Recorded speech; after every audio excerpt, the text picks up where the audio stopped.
most intense, thrilling, electrifying sport on the planet. Mixed martial arts. You've been looking for the definitive podcast to call your new home to hear everything about it. The search is over. This is the MMAnomaly Show. No filter. Bringing you the hottest MMA breakdowns straight from the heart of the octagon. This show is all about MMA breakdowns. For fans, by fans. We're talking UFC, MMA, and the occasional big boxing match. We'll bring our unique take on how these fights are going to play out and who we think are the best bets. Welcome to the MMAnomaly Show. No filter. And now your hosts, Olin, a.k.a. MMAnomaly, and Emiliano, a.k.a. Jive Turkey Nano.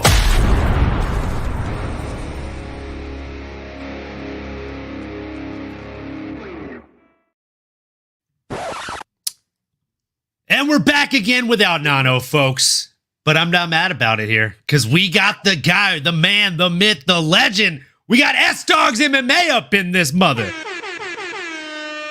How we doing, brother? Bro, like I said yesterday, always happy to be here. Glad to chop it up with the boys.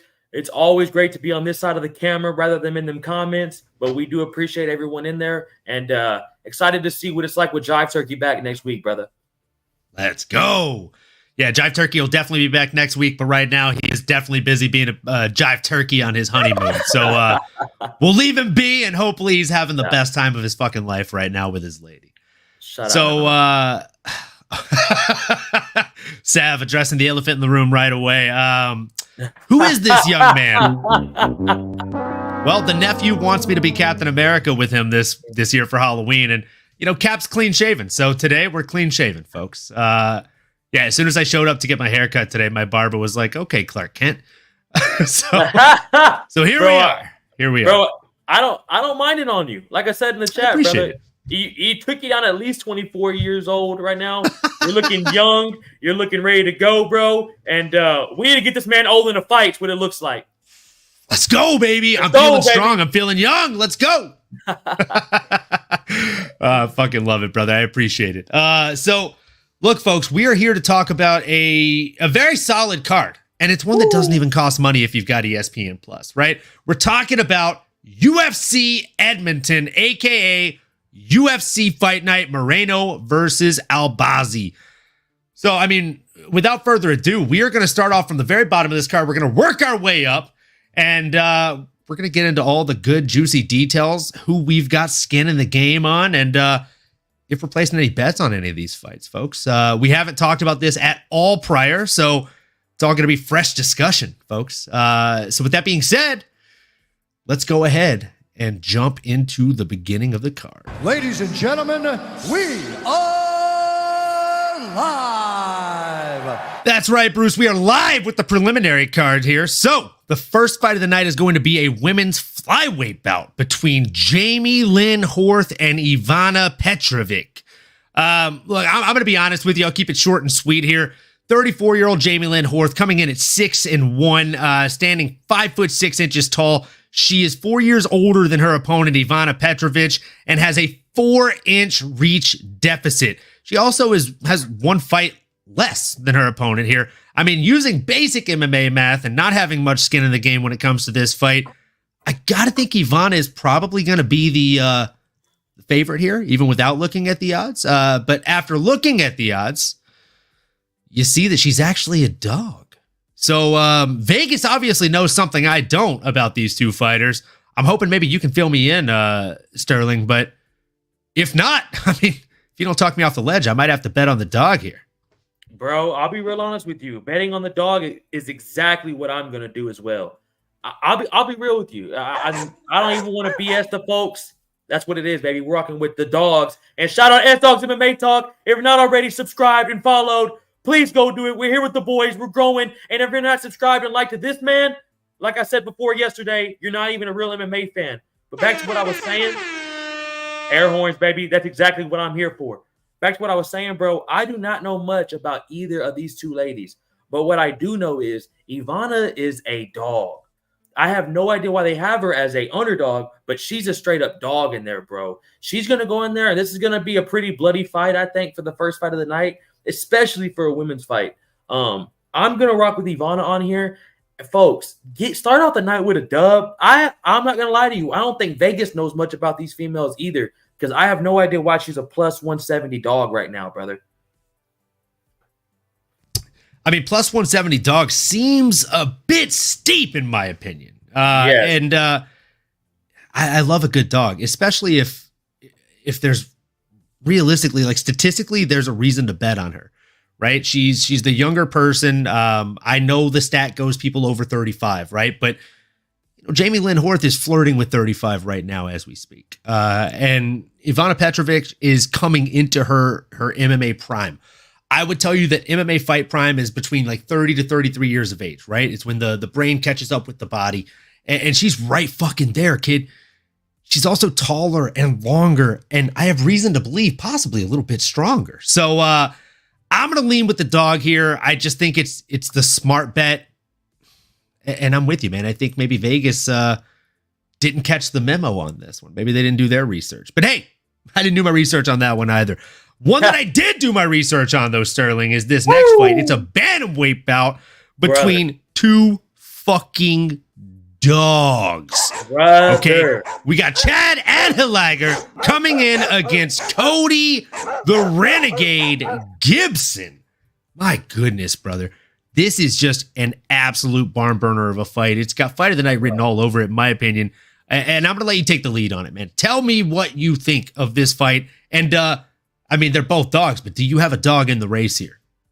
Bro, let me tell you something. I was just on Dust Up Shakedown with the boys today. Shout out the Fight Week show. I was just there today, folks. Hey, we're getting the podcast while we're here, baby. We're alive, and we're here to talk with the boys, especially about MMA. So we're fucking ready to go. But the reason why I bring that up is because at the end of the show, we brought up UFC Edmonton, the card. Oh, my God. Oh, my God. It's low-key stacked, bro. People are sleeping on this fucking card. Bro, it's stacked. Honestly, the second fight on the early prelims is a fucking Cody Gibson fight. What are we doing here? Bro, and tune in. Get to the main card. We're not, even, bro. We're 2 fights in. We're 2 fights in, bro. This is gonna be a fucking scrap. This card is loaded. They honestly hoed Canada last time they were out there with Drickus versus Sean, so they're trying to apologize a little bit here with this card, and it's free. This is gonna be a banger. I see Fight Week show talking about it's not free if you live in the UK. That sucks. Move to America, baby. But here's what I got to tell y'all. If you're not rocking with Cody Gibson on this fight, I'm telling you. Y'all hear it. S-Dog is rocking with the dogs for these first 2 fights. I'm rocking with both these dogs. Now, don't get me wrong. I do get that homeboy is fighting in.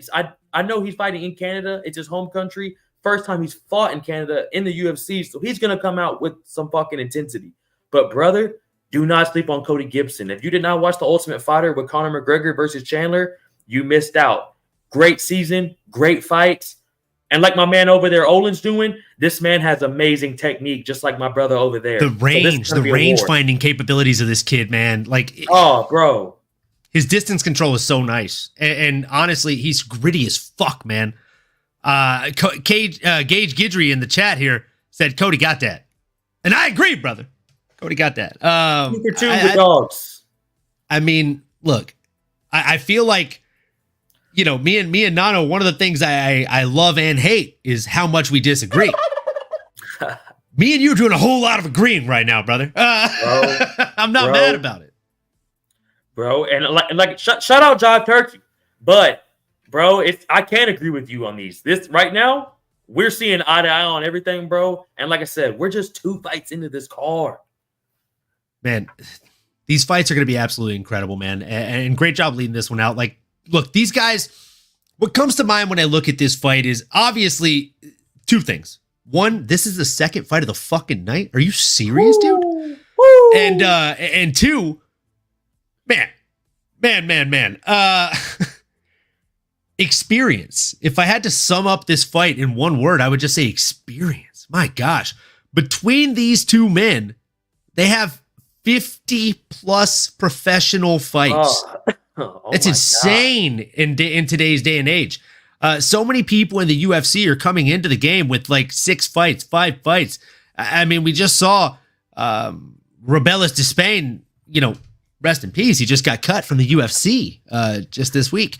But I mean, he came into the UFC with how many professional fights? That's the issue that we're running into, right? These people are like, oh, I'm the best there is in the regional scene, but how many fights have you had? Who have you fought? Back in the day, when you'd sign somebody to the UFC, like they were coming from Strikeforce. They were a Nate Diaz, so it's a bit of a changing in quality. So when you see people that have, 2 people coming together that have over 50 combined fights professionally, it's going to be a very technical fight.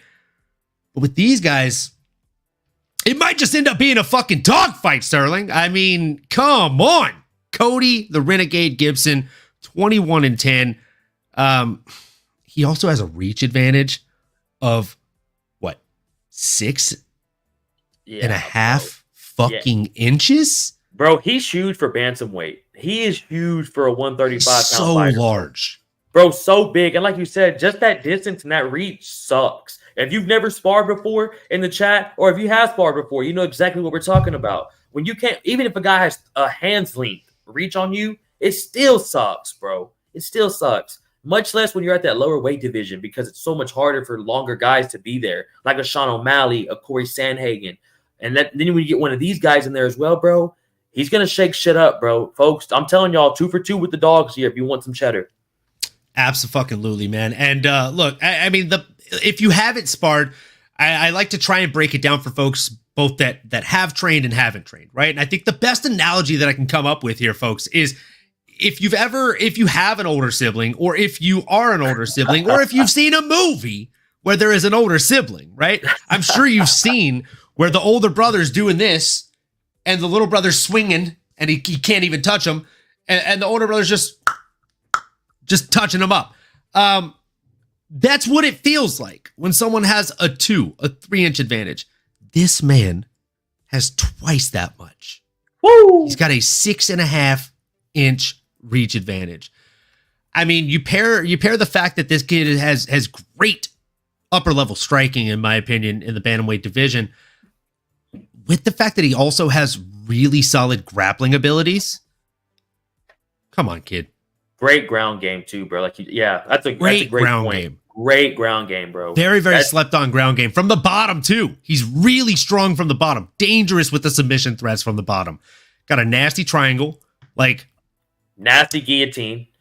And with the triangle, he knows how to fucking chain. Like a lot of people really sleep on chaining submissions together, like chaining the arm bar back and forth with the triangle choke to make people exhaust themselves getting up and getting down in order to defend properly against those type of submission threats. And he does a great job with that kind of stuff, man. And it is fucking exhausting. Putting pressure on that neck too, bro, in that triangle position as you're already tired and your neck's getting pulled down. So you're already losing more air because your neck's getting pulled down. It sucks. Your neck's getting pulled down with that much force. And now you're like, why is it getting hard to kind of move now and function? And next thing you know, bro, you're locked in. You're locked in like a Venus flytrap, son, and there's nowhere else to go.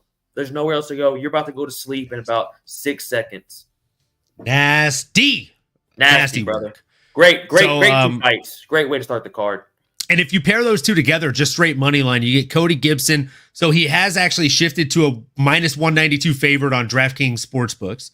Oh. Ivana Petrovic, though, is +180. You pair those two together, +325. So 1 unit would get you 4.25 units, folks. I mean, I think I'm going to have to at least do a half unit on that one. Come on. Wouldn't mind it. Just those 2 fights too, bro. Come on, bro. Easy money. Easy money there, folks. Reinvest that later in the main card.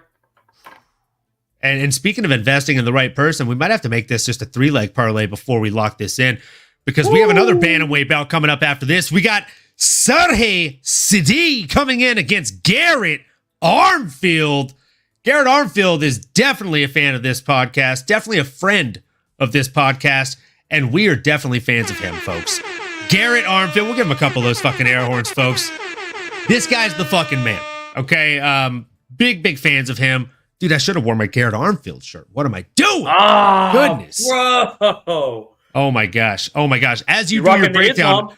I mean, as you do your breakdown, I'm gonna have to run to the fucking closet. No and change. worries. I'm No embarrassed. worries. I'm embarrassed. No worries. So look, I think it's probably gonna be a little bit of bias here, but I'm going with Armfield in this one. All right. I know he's the shorter man, 4 inches shorter to be exact.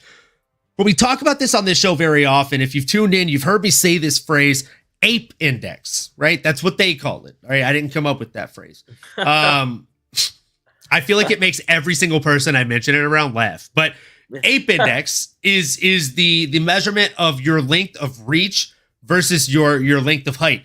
So Garrett Armfield is 4 inches, or rather 3.5 inches shorter than Sergey, but he only gives up 2 inches in reach to him.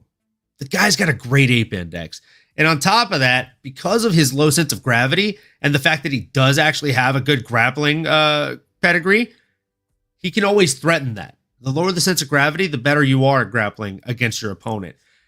And I mean, you pair that with the fact that this kid has fucking range management out the wazoo. Dude. Like, his gym is on to something, right? Him and his coach, Miles Johns, are just absolute studs.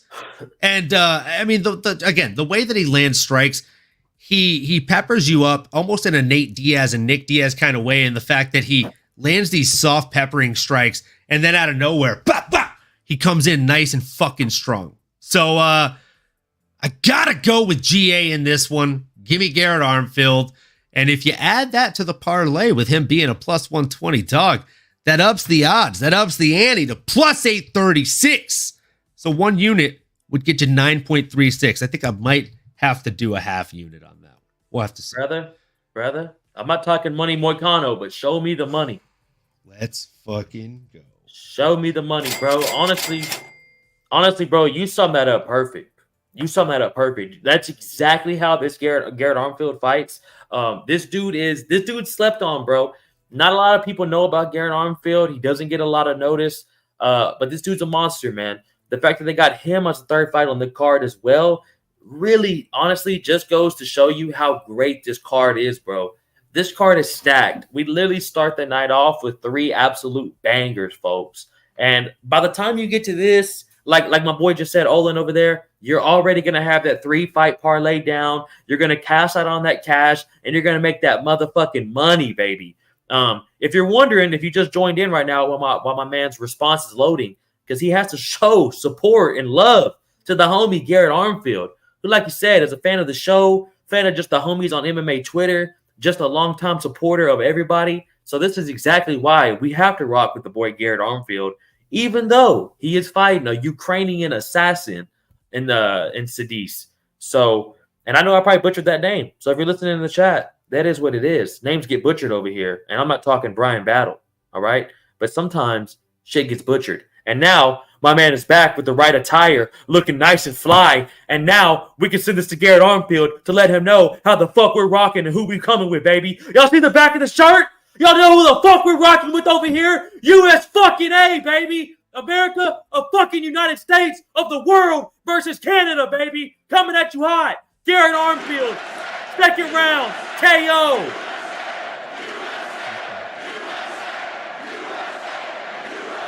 And that's just how we're coming today, folks. Olin, let's go, brother.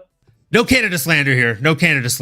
But we're still rocking GA, baby. We're rocking with GA in this one all fucking day. It's GA all day on this show. Yeah, bro. I can't wait for this fight, bro. I just can't slander Canada when, GSP is literally one of the greatest of all time. Come on. Bro, ever since the Sean Strickland fight with DDP, I haven't been the biggest fan of Canada.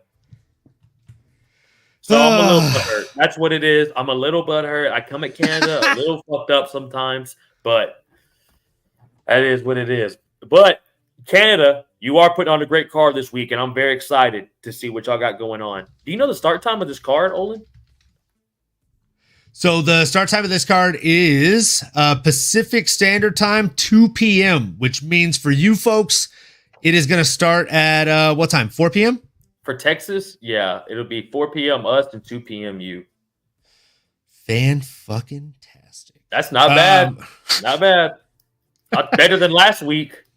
You know, okay. Controversial thought here, folks. I like the early shit. cards. No, I like the brother. early cards. I like them a lot, man.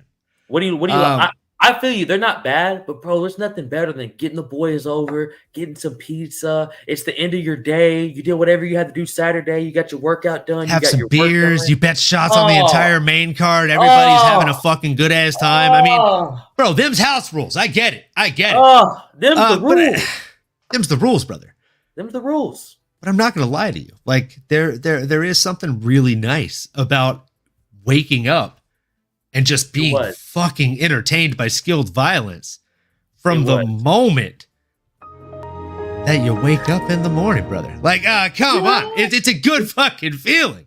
But then when you see Max Holloway get knocked out that early in the day, you kind of wish you just stayed shut down.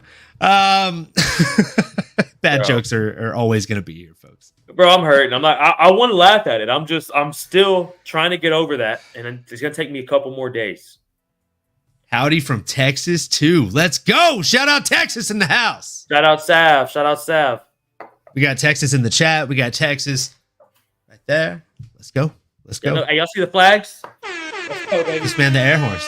Whoa. Are you hiding the Rocky versus fucking, who is that? Is that, get your peek. Is that Clubber Lang? That's Clubber Lang, baby. Is that Clubber Lang? That's Clubber Lang, baby. Get your peek at that. That's nasty. Y'all know what it is. That's nasty work. Alexander Volkov is not the original Drago. If you don't know who Drago is, get the fuck off this chat and go watch Rocky now. Please. But then come back after the video's done and after you're done watching Rocky and leave a comment. Tell us what you thought if it was your first time. And subscribe, please. And smash that bell for notifications, as we say. Yes, sir. Gotta get the plugs in. Let's go. So yeah, man, we're rocking with GA all day on this one, and we'll move into the next one. It's a heavyweight bout, folks, between Alexander Romanov coming in against Rodrigo Nascimento. Oh, man. Sterling, I took the lead on that last one. I'll pass you the baton. Tell us how you really feel, brother. Brother, before I catch that baton, your pronunciation on these names is fucking A+. I got to give you a shout out. I appreciate it, brother. Yesterday, I noticed it when we were doing the card, and today I've noticed it. You haven't missed a fucking name yet. You're fucking on right now. Now, back to this fight, brother. This might not be the most exciting heavyweight fight, but it will be a first-round finish in a wrestling exchange, I think. Because Romanov is a judo polar bear. This dude's going to come out. If he gets his hands on homeboy against Rodrigo, ooh. But the thing about Rodrigo is he throws literal sledgehammers for hands. He was born out the womb, and the doctor was like, ma'am, you have an unborn child with hammers for hands. So this dude's going to come out swinging Brazilian favela hammers. But Romanov's not going to play that shit, bro. And if he gets a hold of him and he gets us to the ground, this is over, folks. And this is why I think first round. Can somebody in the chat please clip that? Brazilian favela hammers needs to be like dubbed and quoted and copyrighted. Like, that's fucking amazing. Brazilian favela hammers, brother. Get us the t-shirts, and at the bottom, put MMAnomaly, Jive Turkey, and I want S-Dog's MMA Talk on the back. So, Sav, when you make that, that's what we need. That is fucking amazing. Brazilian favela hammers. Favela hammers. Brazilian favela hammers. That's the best thing I've ever heard. But who you got, bro? Who do I have here, man? It is hard. It is hard. It's very, very hard. But I tell you what, oh man, it's tough. It's tough because Alexander Romanov is, he's an up and down fighter, right? Like King Kong is, he fights like King Kong, but he's on a losing streak right now. Coming off of a loss to Jailton Almeida. It's tough. But I think I got to go with him because you know what? Let me just lay this in here. Who do you think like wouldn't lose to Jailton Almeida at that time. Like Jailton Almeida felt like a fucking world beater. Yeah, bro. I mean, honestly, Derek Lewis even taking that fight on that 2 weeks notice, you automatically knew it was going to be an L just by watching Almeida's fighting style, just how he is, bro. He's a big ass dude and very athletic to be at heavyweight. So it's hard, bro. You can't judge him off of that fight, bro, because that dude's a monster. I know Curtis Blades dusted him and made him look like he didn't belong in the heavyweight top 10. But, bro, I can't wait to see who Almeida fights next and watch what that shit happens. Curtis Blades is that big of a dog. He really is. He really is that big of a dog. And I mean, yes. Sav is saying she saw Romanov live in pit submission, and he looked terrible.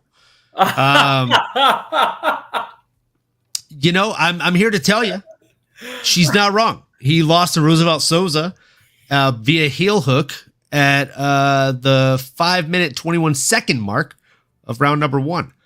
So he didn't look great. He was also just grappling in there. He was doing pit submissions. So here's the thing. I genuinely think that he's not maybe the best grappler in the world, and I think he took that pit submission fight in an attempt to bolster his grappling abilities in there, and also to make a little bit of money. So, look, I'm all about folks making money. I'm all about you getting yours, as they say. But at the same time, Rodrigo Nascimento is not Almeida. And I don't think he's going to be able to go out there and take him down the way that Almeida did. So we're going to differ on this one. Give me Alexander Romanov out there. I think he's going to... We're the same. I picked. We're 4 for 4 together, bro. Oh, my God. I was just so hung up on the Favela Hammers. The Favela Hammer Hands. I mean, he's a hammerhand shark. You've heard of the hammerhead shark. He's the hammerhand shark. The Favela Hammerhands. I mean, after that, I was just like, that's who he went for. I mean, I just forgot the rest of the breakdown at that point. I'll be honest with you. That was just such a fucking quotable moment. That was it. That was it for me. Hey, but someone, if you do clip that, tag us. We'll repost. That I'm telling you, like Will said in there, that would sell. That shirt sells, folks. That shit was funny as hell.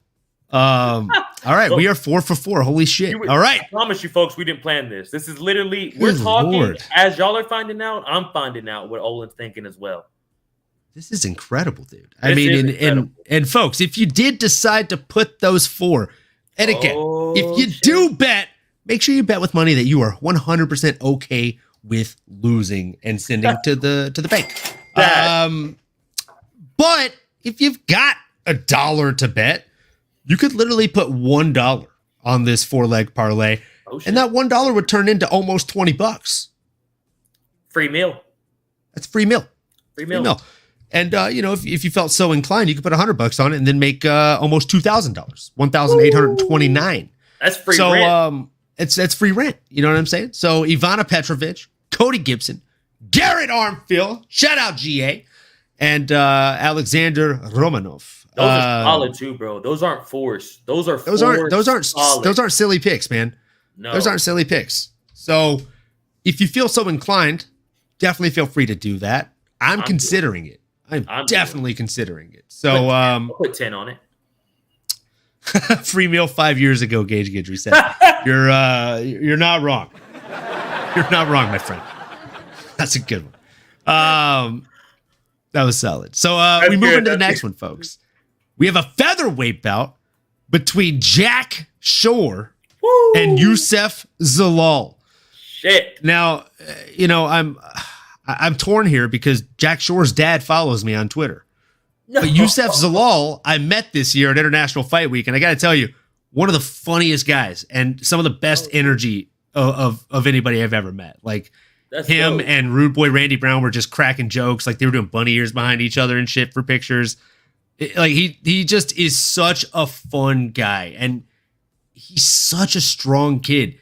I mean, like, sure, he's 15-5, which, not necessarily the best record in the entire world, I'll admit. But at the same time, you look at Youssef, the Moroccan Devil Zalal, and if you look at who he's lost to Ilya fucking Taporia, Shang Wu Choi, and Sean Woodson, who is not only the weirdest shaped fighter I've ever seen, but one of the most unorthodox sniper-like strikers in the world, which appropriately fucking nicknamed, am I right? Sean the Sniper Woodson. And oh, by the way, after those 3 losses, he has gone on a fucking, 1, 2, 3, 4, 5, 6, 7 fight win streak. Come on, kid. It's tough. It's tough for Jack Shore. I mean, I think maybe he drew a short straw here. And if you look at these Vegas odds, I mean, they're seeing it too. They got Youssef Zalal being the favorite over here, even though Jack Shore technically has the better record and is the more promising prospect. You know what? I'm sticking with Vegas on this one. I'm sticking with my boy Youssef Zalal. Give me the Moroccan Devil. Are we going 5 for 5 right now? You're not about to believe me. I literally, I'm going to write down my next pick before you go, just to let you know how I'm dead serious. Bro, as you were going, I was like, he'll probably pick Jack Shore. That's who everyone's picking. He's got all this hype. I thought for sure this is where we were going to differ. Bro, I was like, I'm going to shake him right here, and I'm going to tell him how much of a dog Zalal is. And like you said, I was going to mention that streak. Bro, you fight Sean Woodson? Good, bro. Watch a Sean Woodson fight. This dude's boxing is next level. Nasty boxing. Awkward fighting, and one of the most awkward builds you'll ever see.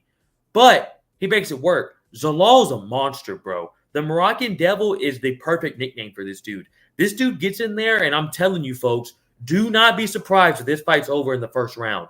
Don't bet on it. Don't bet on first round finish here, but don't be fucking surprised on it. But that 5-fight parlay that me and my boy are 5 for 5 on mentally here, we're mentally on a wave right now. If you're not here to win money, get out. But if you're here to get some dubs and to win some cash, that's what we're doing for you today, folks. We are 5 for 5 with these. I am rocking with you, my brother. The Moroccan Devil is a monster, and I cannot wait for this fight as well. What a card. What a card. And folks, again, this isn't even a fucking pay-per-view. Come on. Bro, we're not even into the main card. This is why you watch the fucking prelims, by the way. This is why you watch the prelims. Prelim gang, shout out, folks. Let's go. Let's fucking go. This next fight has just banger written all over it. I've gone back and forth with my pick on this one over and over again.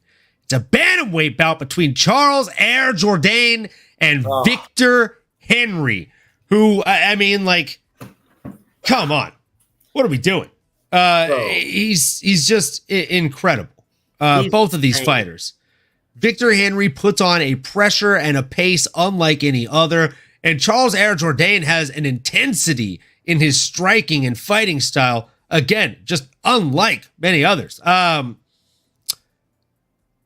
This is a tough one to pick. This one's hard, bro. I might actually stay away from this one from a betting perspective. Yeah. And hell, if you look at Tapology, I don't know if you ever do that, but if you look at the Tapology community picks, 774 people have voted, and there is but a 4% fucking differential between the two men.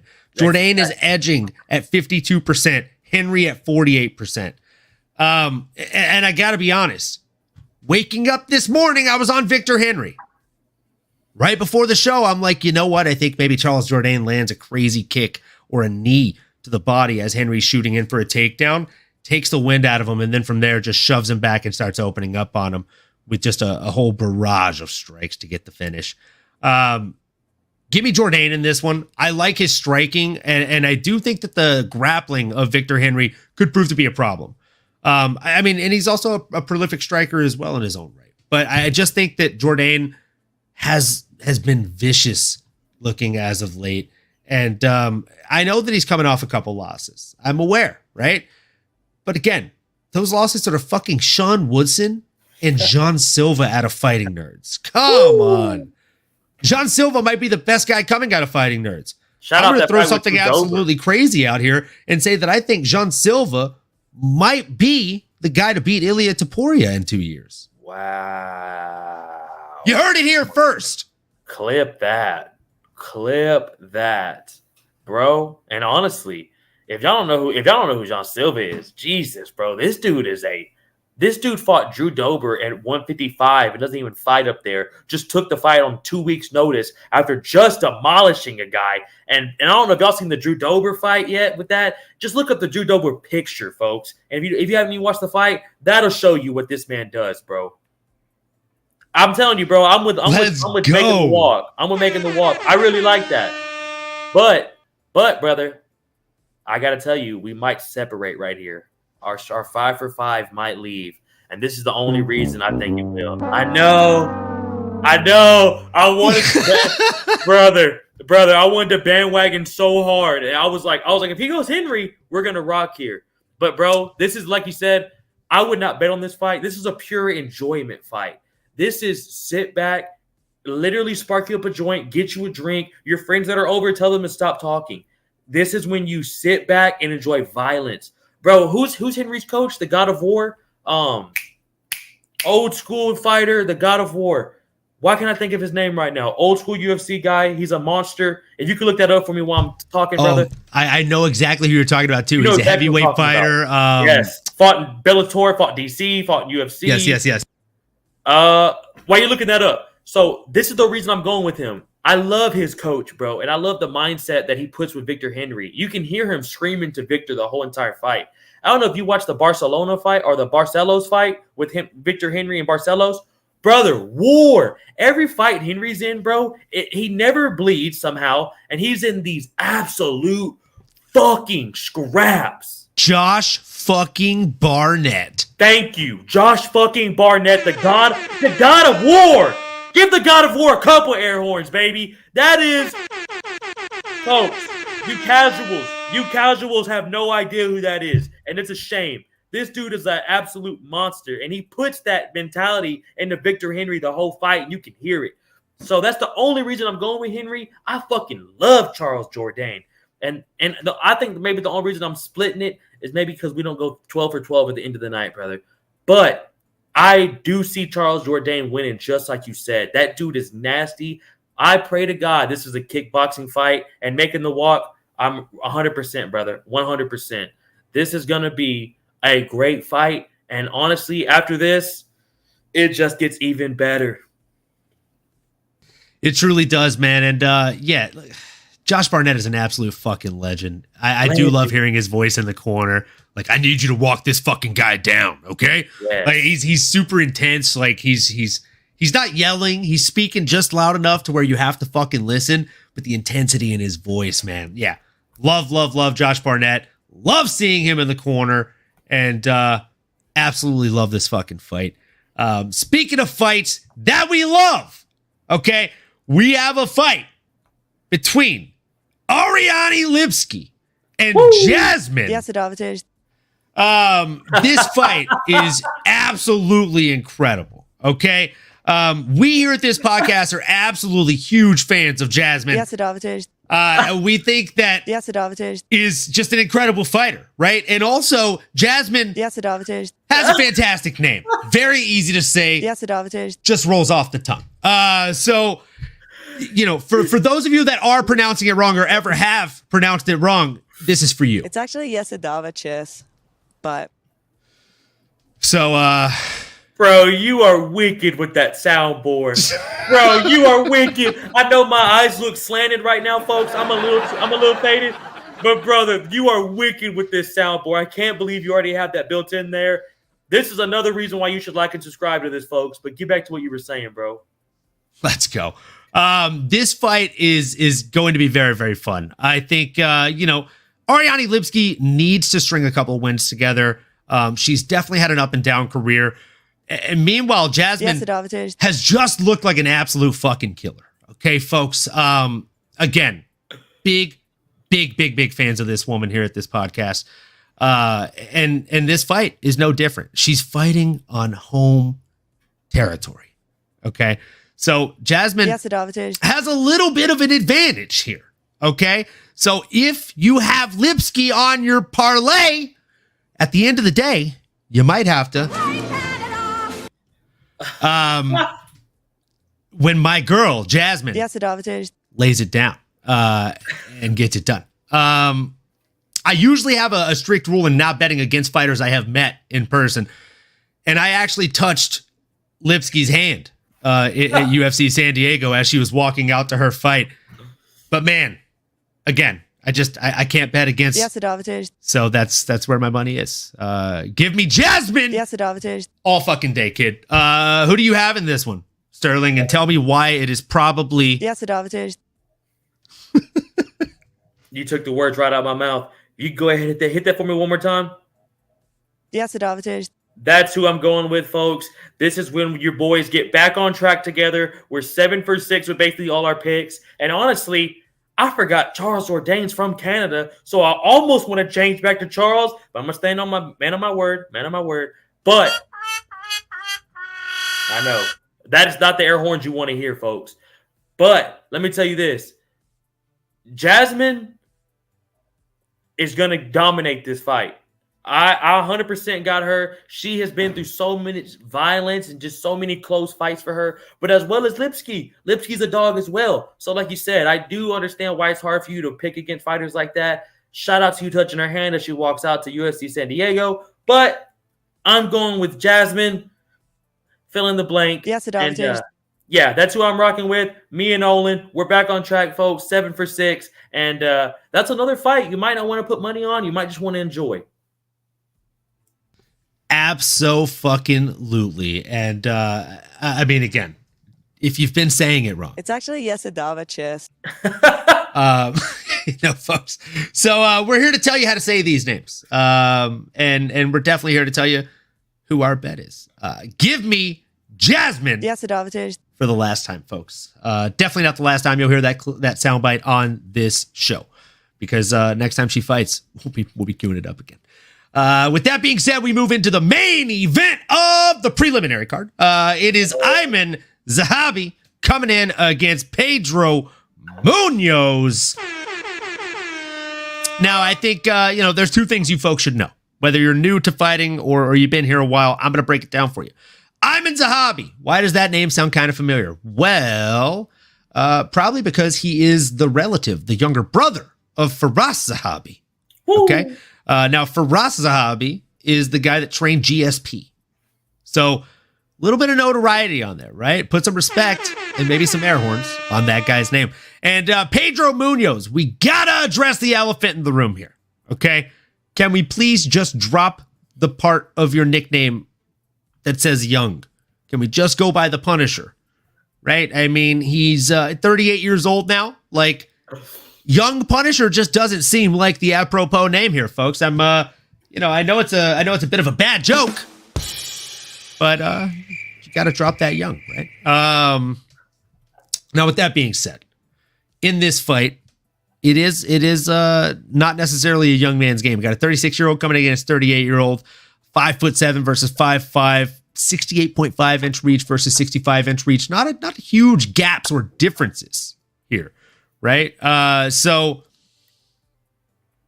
it's a tough one to bet on. Even if you look at the Vegas odds, I mean, it's a pick 'em, right? -102 versus -18 with Pedro being the slight favorite in that pick 'em. Ayman being the slight favorite in that pick 'em. I'm not betting on this fight. I'm staying the fuck away from it. There's no juicy odds. I'm just going to watch this fight, hopefully enjoy it. I genuinely think that Pedro should be able to come out here and push the pace, push the presser, and just show how much of a veteran he is, and break the younger man and less experienced man, more specifically, in Ayman Zahabi. We've seen Ayman Zahabi go out there and get beat before. We've seen him go out there and get beat up before by stronger people. So if gun to my head, give me the young Punisher in this one. Who do you have? Bro, you're rocking with Munoz? I got a weird feeling that Munoz gets it done. I think he lands a left hook and puts our guy Ayman on skates. Brother, I am going with Ariel Helwani. I am rocking with Ariel Helwani this fight. That is Wani. That is Zahabi. If you haven't already put 2 and 2 together, there, folks. We're making jokes today, but yeah, we're making jokes today. But that's who I'm going with, brother.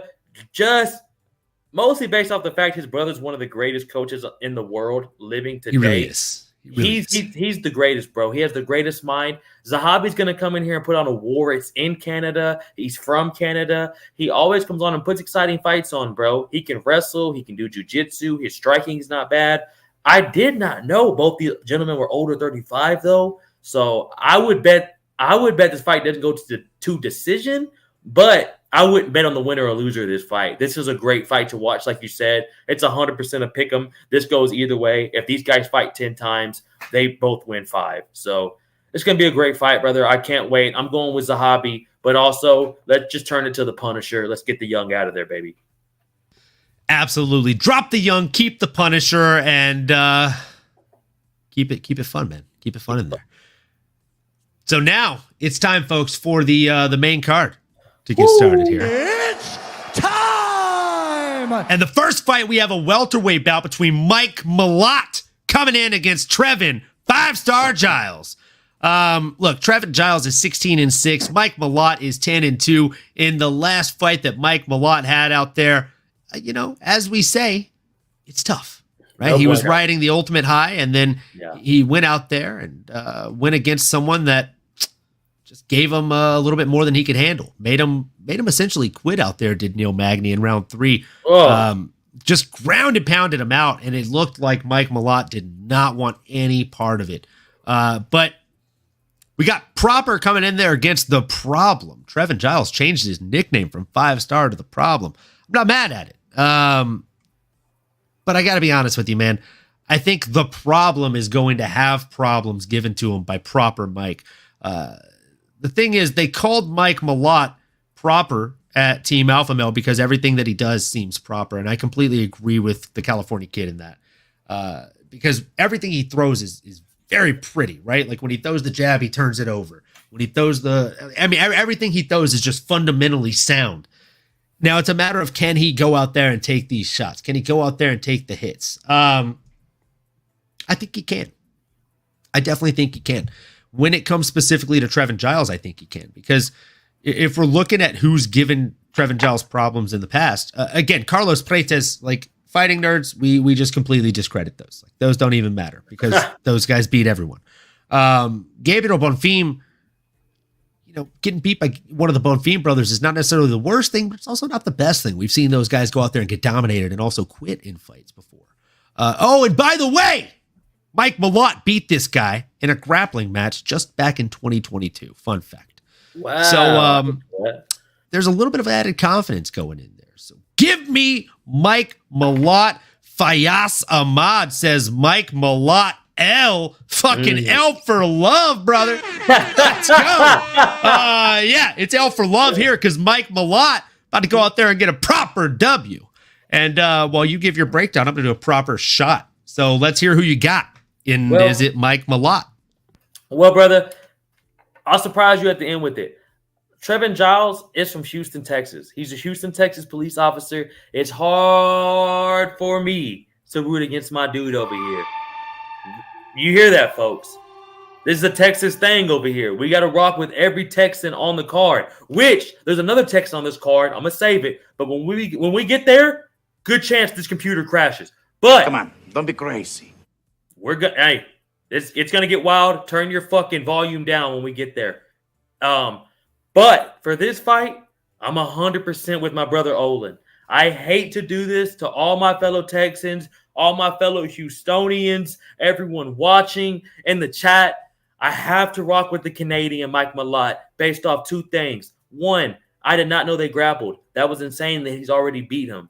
2, Giles has not been active in a very long time, and Mike Malott is ready to get that dub back from getting embarrassed from Neil Magny in Canada, who basically made him quit. Literally, like you said, bro, made him quit. He broke him in Canada in front of everybody. Has he even fought since then? I don't think so off the top of my head. He has not. He has not fought since then. He has been, I bet his camp and just everything in his mental is ready for war and to get this done at any cost. And Trevin Giles will stand and bang with you. And Proper, I can see him taking this to the ground and just getting this done with a submission. So I'm going to go with Proper Mike Malott. If you're still keeping track of this, me and your boy Olin are basically 9 for 7 together. So air horns in the chat, and that's what the fuck we're here for, folks. Let's fucking go. And making the walk. Look, bro, you're welcome to your opinion. You know, you're entitled to that. He says Giles has a little chip on his shoulder for this one. Malott might take a proper nap. I know, Jack. Hard. I'm sorry, brother. I'm sorry. I don't know, man. I don't know. I got family in Texas, man. I love Texas. Shout out to Texas. I'll hit Texas with a handful of these bad boys, brother. All fucking day for Texas. You guys are the next door neighbors of Louisiana, and that's where I grew up. That's Bill's stomping ground there. Y'all know how we do over here. Shout out, baby. You know Texas logo up there to the right. Boom. Here's to you guys. All you folks watching us, if you do a shot, do a shot. If you don't, do a toke. If you don't do either, fucking just stay hydrated, folks. We love you, and we appreciate you being here. Big love and appreciate you. Also, big love to Olin and Nano for having me on the show this week as a co-host. This has been so dope. It's so dope to see the little anime guy at the bottom. It's surreal, honestly, seeing this. This is dope to be a part of these two dudes. I cannot wait to see what's more for y'all in the future. We still got more fights to go, folks. This show is not over, but just want to do a quick appreciation to the boys. We appreciate you, man. We really do. And again, guys, if you're new, if you haven't heard of this guy yet, you definitely will in the future, and you fucking did today. So make sure you drop him a follow on all platforms at SDogs MMA Talk. And again, for those of you that are audio-only listeners, that is SDAWGS MMA Talk. Favela I Hammers. believe in you. Favela Hammers, folks. Favela Hammers, baby. All fucking day. Fucking day. All day. We're moving into the next one. Woo! This one is a really, really fun one. It's a middleweight bout between Dustin Stoltzfus coming in against Marc-Andre Berriot, the Power Bar. The power What the We're fuck? tapped in. We're tapped in. Jive Turkey. We'll see you again in 2 weeks from now. We're not Fucking locked in right now, bro. My gosh. Hey. Oh, stop. You're too much. Off clap. Snaps. That's beautiful. Oh, man. That's beautiful. That's funny as fuck. That's funny hilarious. as fuck. I can't go back. I can't wait to go back and Bar. watch that. That's fucking Shout out to amazing. Shout out the Power Bar, bro. Oh my gosh, dude. That was incredible. The timing on that was awesome. That was insane. People are gonna start thinking that like we pre-record this shit or I something. swear to God, That's bro. so good. I swear to God. That was so good. Oh man. Folks, timing wins fights, okay? And we both train. So we got timing on our side here. And you know, somebody else that I think might have timing on their side, Sterling, is Marc-Andre Berriot, the Power Bar himself. This is a nasty fight. I know he is a slightly older fighter, and even though he's taller, he actually suffers the 1-inch reach deficit to Dustin Stoltzfus. But I also got to be completely honest with you. There's a bit of weird bias for me in this one, Sterling. Oh shit. And I'm going to tell you. I'm going to tell you what that bias is. All right. You see, Dustin Stoltzfus, this fucking guy, I've got a vendetta against him because he knocked out one of my old coaches from AKA. He knocked out Dwight Grant. He got the unanimous decision over Dwight Grant. Shout out Dwight Grant. Yeah, shout out Dwight Grant. That's Shout the out, guy. bro. That dude, that's a guy. That's the guy. Yeah, he's a guy. And he also streams video games on Twitch. Very, very fun Twitch channel. Make sure you give that guy a follow, brother. Yeah. So yeah, Dwight Grant is he was one of my old coaches at AKA. Love that guy. And he went out there and, he beat him. But it was a very good fight. It was a very fun fight. And then right after that, he lost. He dropped a TKO loss to Abus Magomedov via front kick to the face and then punches. And then he comes out, he beats Punahele Soriano, which Punahele Soriano is a hard fight for anybody, but he's also up and down, right? He leaves a lot of openings.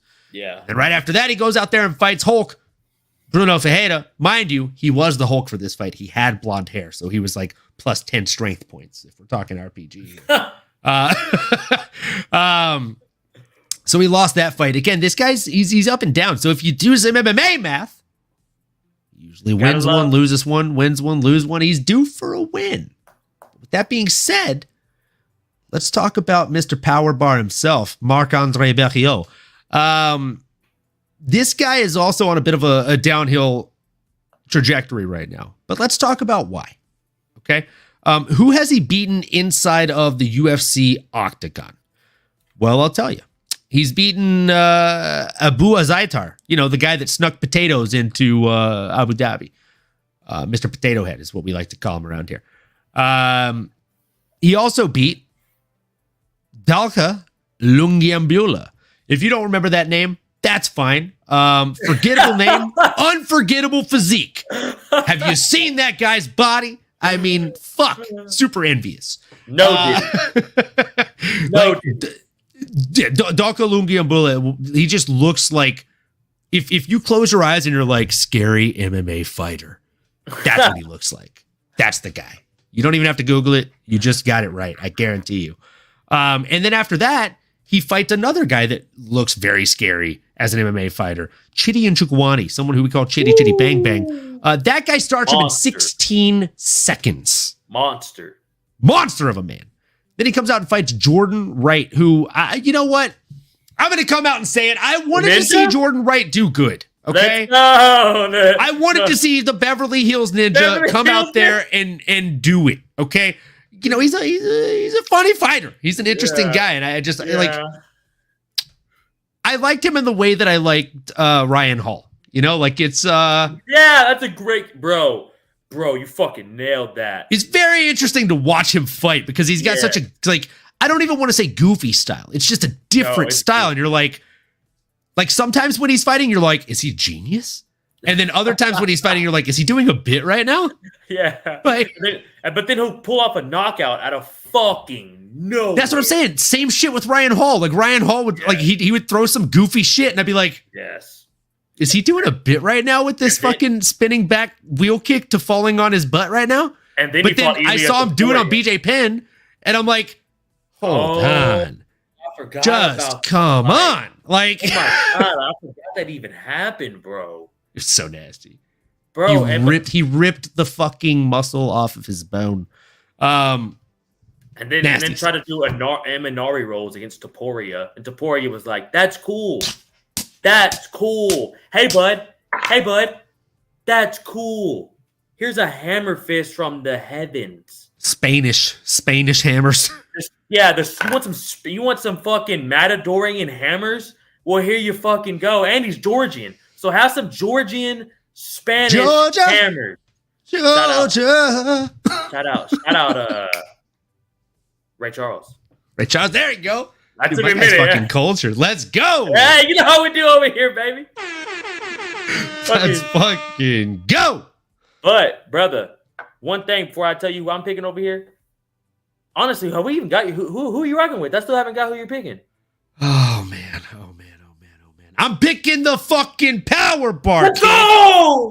Give me Marc-Andre Berriot. Yes, sir. We're with the power bar. Fuck the Joe Pyfer knockout. It never happened. It never happened. It never happened. Joe Pyfer's not even in the UFC. Joe Pyfer? I'm trying to see Joe Pyfer. Well, he didn't fight this guy. I don't remember. It didn't happen. Never happened. It went to, I think it was a draw. I don't think it was a knockout. I don't think he was vicious at all. I'm going with the power bar. Out of sight, out of mind, man. Out of sight, out of mind. Out of sight, out of mind, baby. And based off simply the fact, Dustin's a dog, though. It is hard for me not to pick against him, Dustin is a dog. I will say the way he rallied against my old coach, Dwight. And again, shout out Dwight. Shout out Dwight, bro. Shout out Dwight Grant. That dude's a dog. He landed bombs in the first round against this kid. And Stoltzfus was like, all right, well. Cool. I like Cheerios. Those taste like Cheerios, so we'll keep going. And he just kept fucking going. So, I mean, it was amazing to watch him walk through those strikes and just keep coming forward like they were nothing.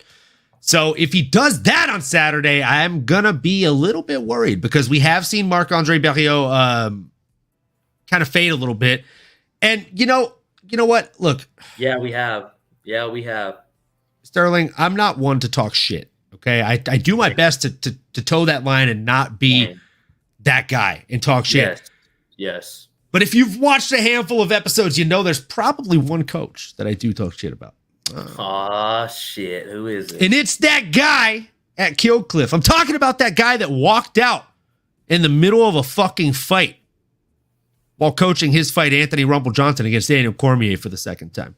I'm talking about a man who coached Michael Chandler and a bunch of other fighters and Kamaru Usman until he left that gym to go get better. I think I know who you're about to say. Talking about a Henry Hooft. Yes. Okay. Yes, the Dutch kickboxer himself. Yeah, he should change his name to Henry Hoover because, in my opinion, he sucks. I didn't know that. AJ, I didn't know that. Look, with Rumble. I'm not a fan of Henry Hooft because of this. I feel like he genuinely never gives any good cornering advice. He has a couple of decent assistant coaches, and the main reason that his fighters do prevail and do better in their fights, in my humble opinion, is because he ends up getting really good fighters to join his stable. So it is true that iron sharpens iron. If you've got other iron in the gym, they're going to sharpen each other, right? Kamaru would sharpen somebody like a Michael Chandler. Have you ever seen them doing wrestling sparring, grappling, like rolling? It's some of the coolest clips you'll ever fucking see. It's insane. It's insane, bro. And they do that for a 60-second, 2-minute pace, too. Dude, it's nasty. It's relentless. It's so fucking cool to see. Smooth. Henry didn't help with any of that. He didn't teach them any of that. He's the Danish kickboxer. Tell me how much their striking has improved since being at Kill Cliff. Michael Johnson. And also, Michael Johnson. I don't feel like he has improved a ton at Kill Cliff. And also, fun fact, when I was working at Yelp for fucking 4.5 years, I talked to his Muay Thai coach, who doesn't fucking work for Kill Cliff. Who he would fucking have come in. It was a random dude. Huh? You talking about Jason Strout? I talked to Jason Strout, and I also talked to another random fucking dude that worked under Jason Strout. Oh. And like literally, again, this is what I'm saying. Like Jason Strout is great, right? Like he's actually a solid coach. Yeah. But if you're the Danish kickboxer, you're the head coach, why do you need a Muay Thai guy to come in? Why aren't you teaching kickboxing? Damn, that's a great fucking point, bro. So like for me, like that gym was good when it was a Rashad Evans gym, when it was Black Zillions. One thing I learned in training is this. Black Zillions, baby. Shout the fuck out to the Black Zillions. Who was the Spawn? Tyrone Spawn. Oh my God. You motherfuckers don't know who that is. Go look up a Tyrone Spawn fight.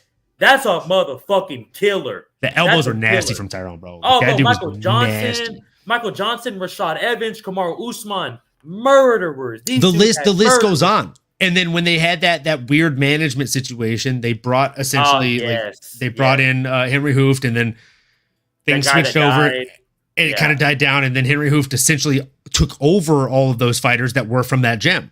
And look, there's one thing I've learned in training. It's this, Sterling.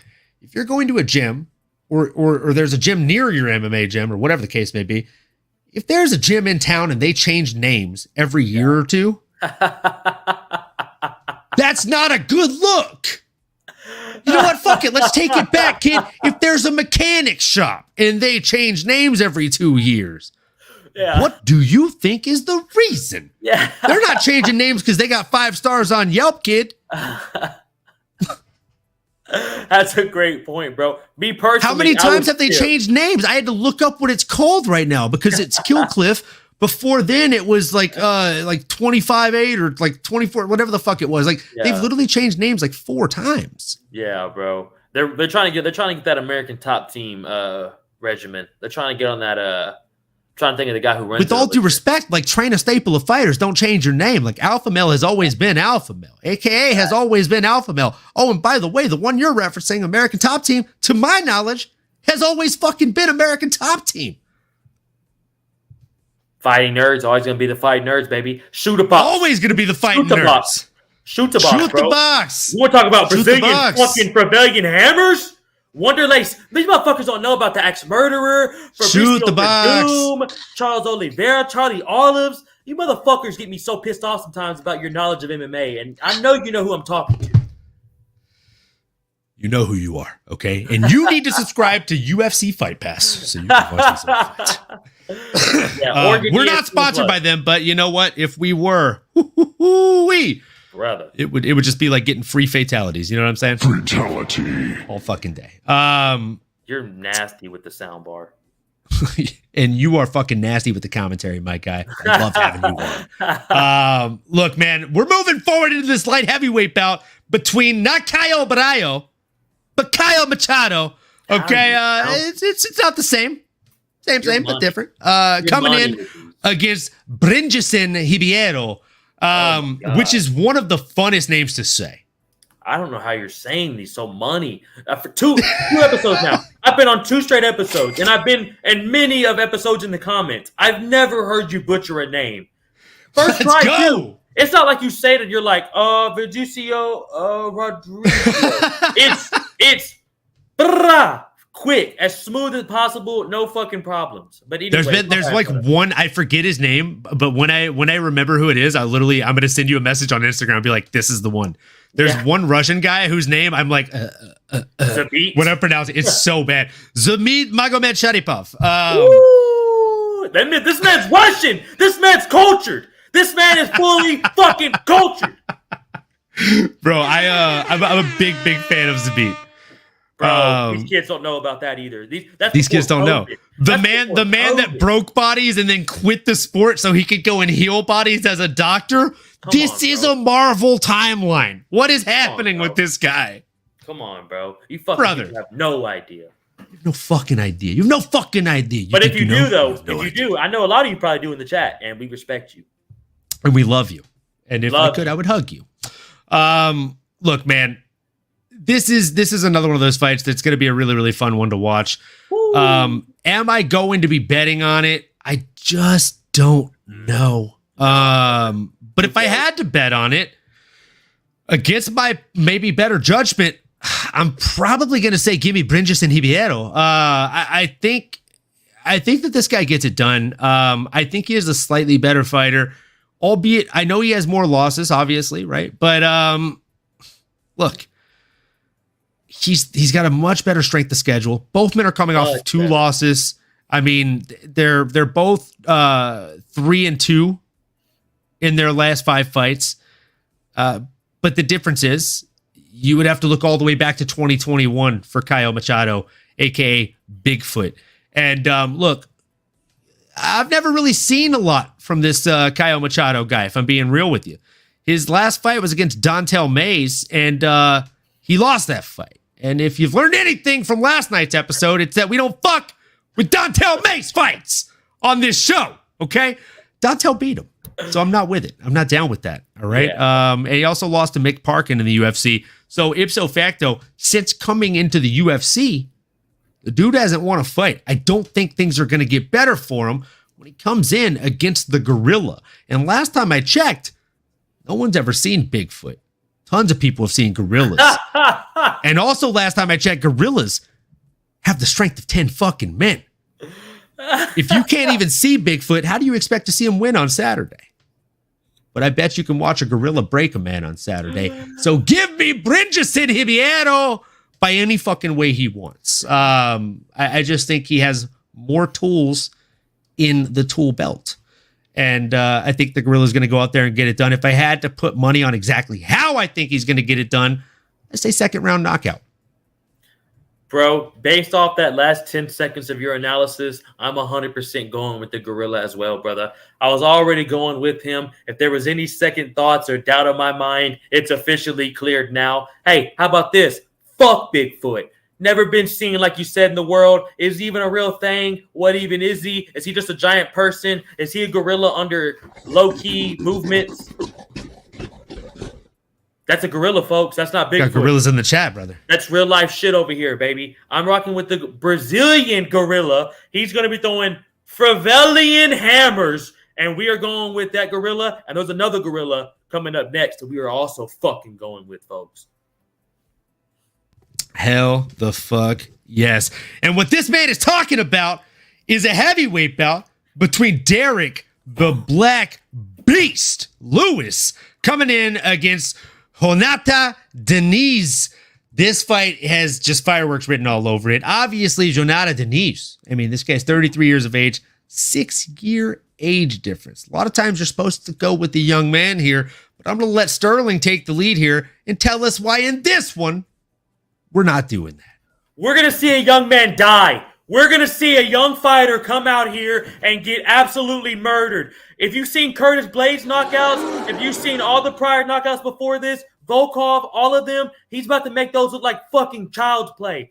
This is Don't bring your children to this fight. If you're a homeboy coming out here to fight the Black Beast, you don't even tell your friends. You don't tell your family to tune on to this show this Saturday. You die in Canada. You spend your last Friday night with your team. You eat a good meal. You plan about what you're going to do with your money and your will left over to your family Sunday morning, because you will die Saturday night. You will get knocked fucking unconscious against the Black Beast. This will be a fucking murder scene. You talked about a gorilla earlier. This is a real-life walking gorilla. I've trained with Derek Lewis at Main Street Boxing in Houston, Texas. Shout out Crew Bob. Shout out the boys out there. And I'm fucking rocking with Derek Lewis. I'm about to pass out. I've been talking for 30 straight seconds now. I'm about to turn it over to Olin. But Olin, those are my final thoughts. And if you're not rocking with the Black Beast, we might end the stream early, brother. We're going to go ahead and pick the Black Beast, Houston, Texas.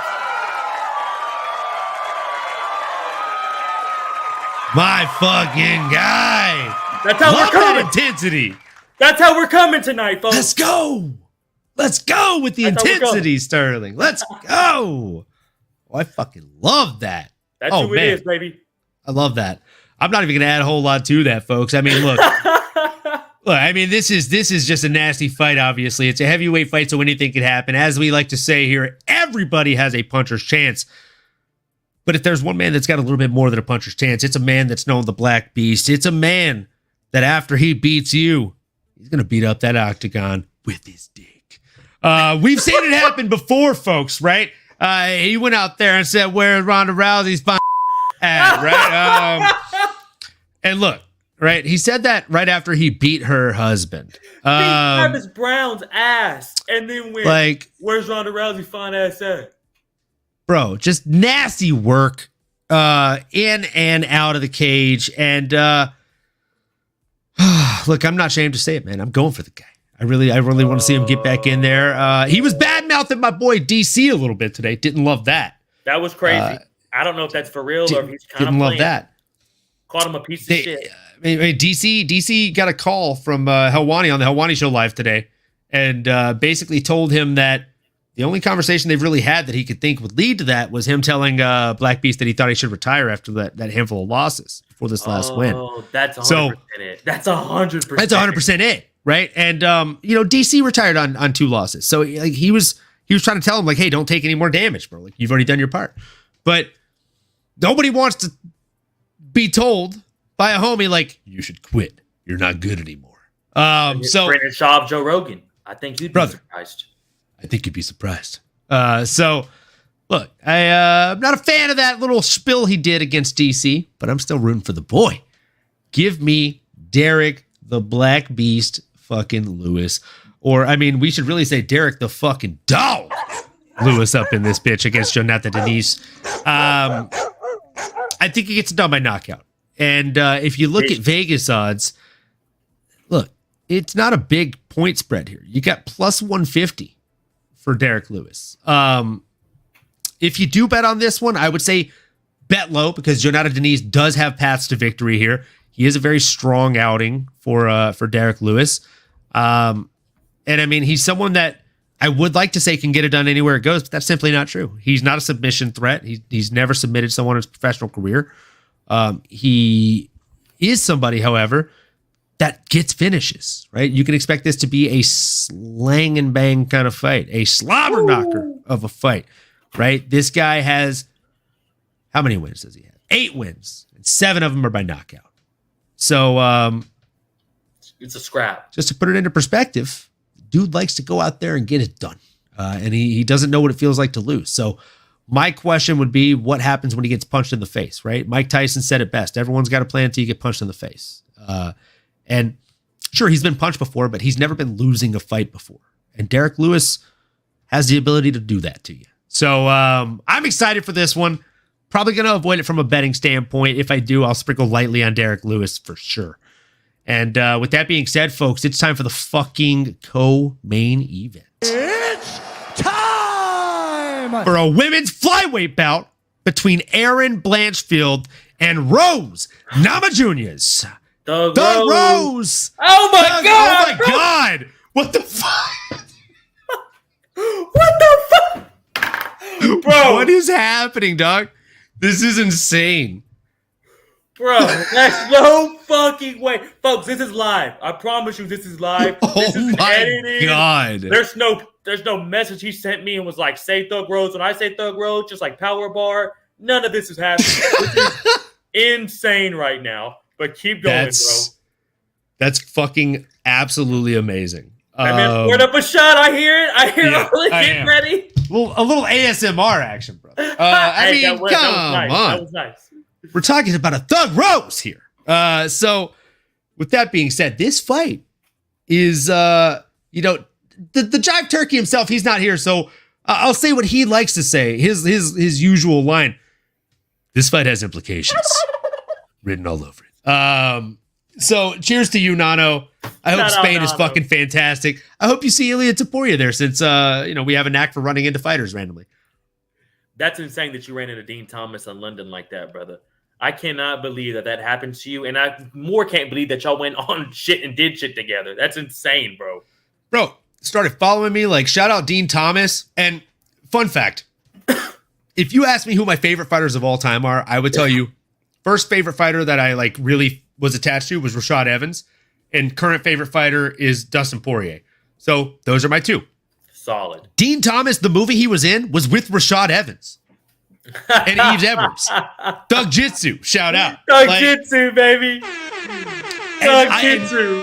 And dude, real quick, just to go on a quick spiel about this Dean Thomas film, which is called Brothers, or maybe it was Brotherhood. I don't want to butcher that, so I'll have to look that up. But anyways, Yves Edwards did such a good job. All three of the actors, the main actors, so Yves Edwards, Dean Thomas, and Rashad Evans did such a great job. But Yves Edwards did such a good job that the entire time I'm watching, and probably because like I just came into the fucking premiere with Dean Thomas, so I knew who Dean Thomas is, right? And I did before. But I'm watching, and this whole time I'm like, man, who is the younger brother? I swear to God, I know this actor from somewhere.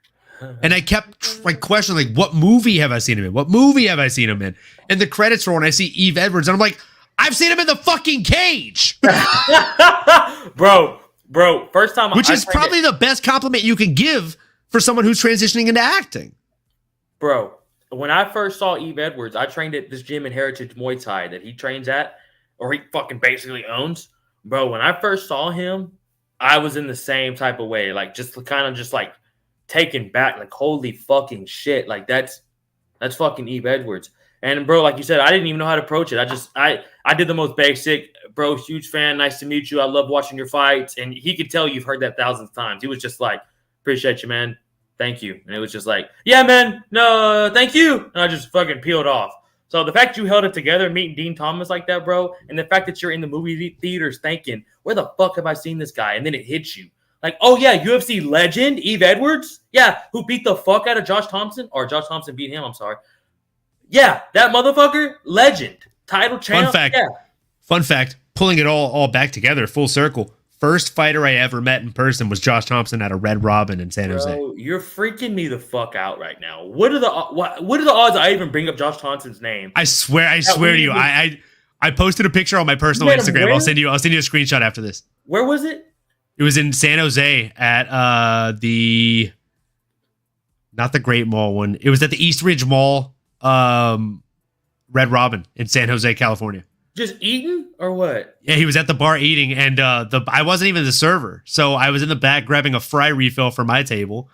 I had just started there maybe like 2 weeks ago, and I was working there. Yeah, I was, and so like the cocktail server walks up to me and he's all, "Hey man, you're a UFC fan, right?" And I was like, "Yeah, big UFC fan." He's all, I think there's a fighter. I think he may have fought for the UFC a couple times or something, but he's at the bar. Do you want me to ask if you can take a picture with him? And I was like, well, let me see who it is. And I walk around the corner and I was like, as soon as I walk around the corner, I'm like, that's fucking Josh Thompson. Yeah. And he's like, cool. I already asked him. Do you want to drop off his fry refill for me? And I was like, yeah. Yeah, the fuck I do. Thank you. So I drop off a basket of sweet potato. It was like 2 baskets of sweet potato fries because, good protein. And card. And this was 2013. Oh damn! So he wasn't retired yet. No, he was still fighting in the UFC at that time. He was training for a fight.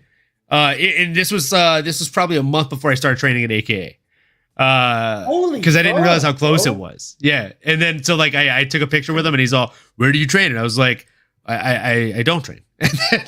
And then literally like I think probably that month my significant other, she was watching me she was watching the fights with me, and I said a couple things before Joe Rogan, and then Joe Rogan said the same thing, and she's all right. That's the best feeling. That's the best feeling. When the boys are over, or you got somebody over, a girl, and you're like, what he needs to do is fucking turn over. Then he can drink. And then Joe Rogan's like, the best advice I could give him. You know what he needs to do in this position is he needs to get his left leg out and he needs to post off the cage. The best thing for him to do would actually be to use his back to walk up the cage in this position.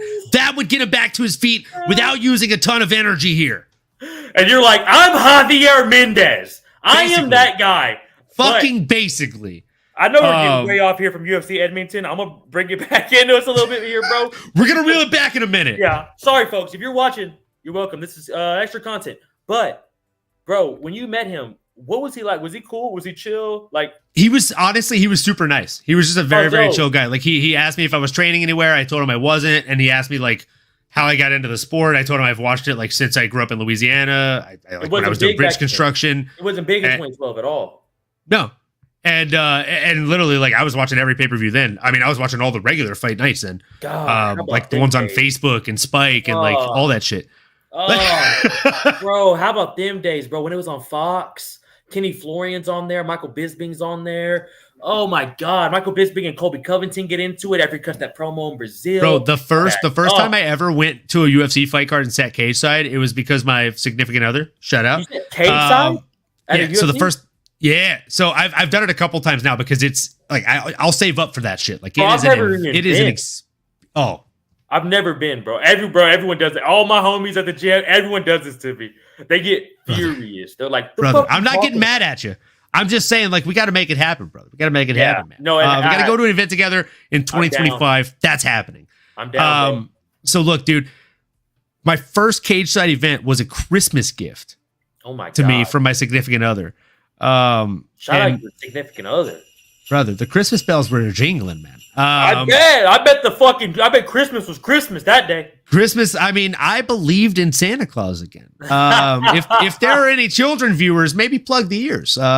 Spoiler alert: that stuff fucking stops after you turn into a teenager for the most part. So, look, Santa's your mom and dad. Give them a hug. She made me believe in Santa Claus again, man. Where'd you go? Which event was it? So it was the California Kids retirement fight. Wow. Yeah, against what was his name? Fucking.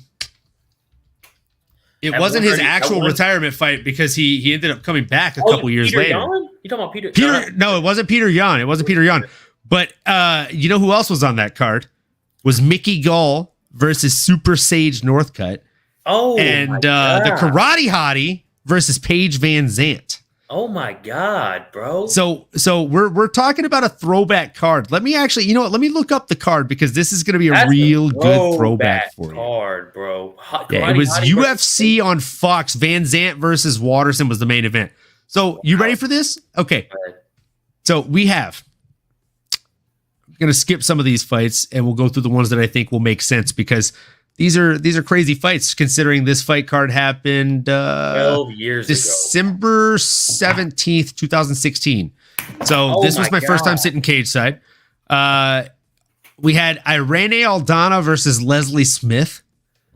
We had Josh Emmett making his debut or second fight in the UFC against Scott Hot Sauce Holtzman. Oh my God. We had Alex Morono versus James Muntasari. We had Colby Covington on the prelims versus Brian Barberena. What the fuck? We had, wait for it, fucking wait for it, Paul Craig. Coming in against Henrique de Silva. We had Alan Joban coming in against Mike fucking Perry. Oh my God. Uriah Faber versus Brad Pickett. Bro! Sage Northcutt versus Mickey Gall, and then headlined by Paige Van Zandt versus Michelle Watterson. Bro, I met so many fighters that night, and my favorite line of the entire night, I kid you not, was, so I was wearing this dope flash jacket. Fun fact, I just threw it away 3 days ago because my significant other was like, it's falling apart. Like literally, it is coming apart at the seams. Like, you have to throw this away. You're never going to wear it. We can't even donate it at this point. I'm like, all right, we'll fucking throw it away. But it was, I was a bit sad. All right. Bro, I get it. But I was wearing that jacket that night, and she bought me that jacket like the first year we were together. And I walked up to Andre Touchy Philly. Wow. And I was like, hey man, I love your fucking fights. And he's like, dude, I love your fucking jacket. That's sick. And I was like, what a guy. I was like, thanks, bro. Can I get a picture with you? And he's like, hell yeah. Bro, just like such a nice dude. Hey, by the way, this is literally why I always say UFC fighters are the best guys, best athletes, who your fucking kid should look up to. Not these bitch ass NFL players, these fuck ass MLB players, all these little people that put themselves on a pedestal, man. It's honestly like, every fighter I've ever met is so nice. Bro, for 1 second. Think about this for 1 quick second. I know we have 2 more fights to go. I got John Anik and Mark Goddard on the podcast, right? Imagine in a fucking world where you get Chris Collinsworth or some NFL referee on your pod. It will never fucking happen. Colin Kaepernick, I'd love to have you on my podcast to talk about whatever you want to talk about. Dude, Colin Kaepernick would never even see your tweet. Can I get a practice? Can I get a practice squad center? Like just something like that. Anything. It will never fucking happen. But I get legends, Billy Quarantello, Brad Tate. I've had all these guys on, and it would never. You got Billy Q on? Bro, I had Billy Q on a long time ago. Billy the Squid? Billy the Squid! I had the Squid on. I had Matt Frivola on, Sam Alvey. Dude, Matt's dope as fuck. Matt follows me on Twitter, and he's the fucking homie. I haven't had him on, but I'm a big fan. Oh, bro, he's cool as shit. I don't know who this Miss Mary 616 person is, but she says my significant other sounds like a doll. She does, bro. She sounds close. She's right. She sounds. Shout out Olin's significant other. That is the realest gift you could ever receive. If S-Dog Shotties are out there watching, that's what I want for Christmas. All right. If you're thinking, what does young S-Dog want for his birthday or his Christmas coming up? That's what I want. Give me some tickets. They could be nosebleeds. They don't gotta be K-side. They can be nosebleeds. Get your boy. Look, if you want this guy's heart, take him to a UFC event. He's not asking for anything crazy. All right. That's it. I'll even pay for the food. Just get us there. I'll pay for the food and we'll get there. Look at this guy. Classic. He'd just as well be quoting movies right now. He'll bring the beers. Paul Craig. Now look, we did get a little bit sidetracked. We do have 2 fights to talk about here. Aaron fucking Blanchfield versus Rose. Look, Doug Rose is out here. And I'm worried. I'm going to be completely honest with you. I really love Thug Rose. I'm a big fan of Thug Rose. I see why you are, brother. I see why you are. But I think Aaron Blanchfield is going to do work, man. There's reasoning behind this. I'm not just going to say that and pass it to you and just kind of leave you stranded there. Thank you. I have reasons. Okay, and these reasons are this. If we look at what we've seen in the past between Thug Rose, Namajunas, and again, I am a big fan. Okay, who has she beat? Beat Carlos Esparza in a split decision. She lost to Carlos Esparza in a split decision. Fight. And that's the last time we'll ever talk about that fight. She beat Zhang Weili twice. Woo. She beat Jessica Andrade via split decision after losing via being slammed to her head, which I think probably could have been illegal. Yeah, we can hit that again. And she also got the huge win over Joanna Jędrzejczyk, not once, but twice. Once via unanimous decision and once via 3 minute and 3 seconds into round 1 knockout. Nasty work. Got that work in on Michelle Waterson Gomez via rear naked choke. Lost to Karolina Kowalkiewicz. Shout out Karolina, who is the sole reason that my significant other started training MMA. Damn. Yeah, we went to International Fight Week 2 years ago. Yeah. And a year ago, last year. And we're on stage waiting to get to the next fighter, and we're in front of Karolina Kowalkiewicz for like 5 minutes waiting on this dude to take like 5 different pictures. Who's hot? And she's incredible. She's incredible. And her and my significant other basically just started having a conversation. And she's like, oh my God, she's the nicest person I've ever met. She's such a normal human being. And then on the drive home from Las Vegas, she's all, we should find an MMA gym, and I want to see why you love this so much. Let's try it. Bro, you got the most accepting wife, girlfriend, partner I've ever heard of, bro. Unlimited air horn.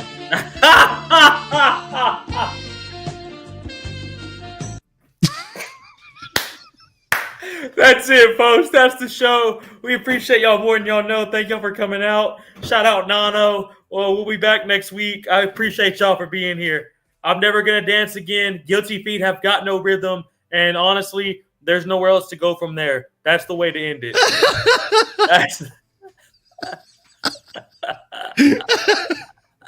There are some I keep reserved for like really special moments. You know, that was just it felt like a really nice shout out to the cow, you know? That was good, bro.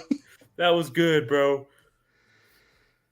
And look, shout out to Sav in the chat as well, real quick. With just an award-winning comment here. That is good, Sav. Tracy's lashes. That is good. Jumping back to the fight. Water. Aaron Blanchfield beat the lashes off of a woman. Look, man. This is nasty stuff. Aaron Blanchfield is she's a fucking beast. She beat the lashes off of a woman. Sterling. I forgot about that, Sav. She beat the fuck out of Tracy Cortez. And now, like, I don't think that Thug Rose is gonna show up with fake lashes. But Aaron Blanchfield might knock off her real lashes. She's good enough. And look, again, I told you I was going to give you substantial reasons, right? I was just going over her wins. Let's talk about her losses. Okay. She went up in weight to fight Manon Fior. And which, folks, Beast. It is Manon Fior. It is not Fioro. Like the OT is basically just not there. Trust this man. Trust whatever this man says for names. Trust this man. So Manon Fior, she got beat by her. Why did she get beat by her? Well, I'll tell you. Because Manon is a true flyweight, and Manon has great grappling. And the fact of the matter is, Manon is a fucking kickboxer who just also happens to have decent grappling. Badass. And I said great grappling, but it's truly just decent, right? But because she's so strong, she puts it to fucking work, right? It's more of a grappling negation. It's almost like Chuck Liddell, right? Like, I would never tell you Chuck Liddell's a good grappler. But Chuck Liddell's ability to negate people's grappling in his heyday was fucking amazing, right? Yes. If you came in there and tried to double leg him, the sprawl and brawl of this boy was nasty work, son. Again, we're going back to the old West when it comes to the fucking old days of UFC here when we bring up names like Chuck the Iceman. Woo! Legend. Absolute fucking legend. So I think Aaron Blanchfield is going to be able to do work on Thug Rose because she is, as I stated, a true flyweight. And the fact that she's been able to accomplish a 12-2 record against someone like Thug Rose Namajunas, right? Across from her, who's only 14-6, right? She only has 2 more wins, but she has 3 times the number of losses. There is a 7-year age differential between these two. And it's not like Aaron Blanchfield isn't fighting like great fighters, right? Like, she also has a loss to Manon Fior. Meatball Molly McCann. Meatball Molly. She beat the fuck out of Meatball Molly. Oh, she beat the fuck out of her. She beat the fuck out of Meatball. Oh.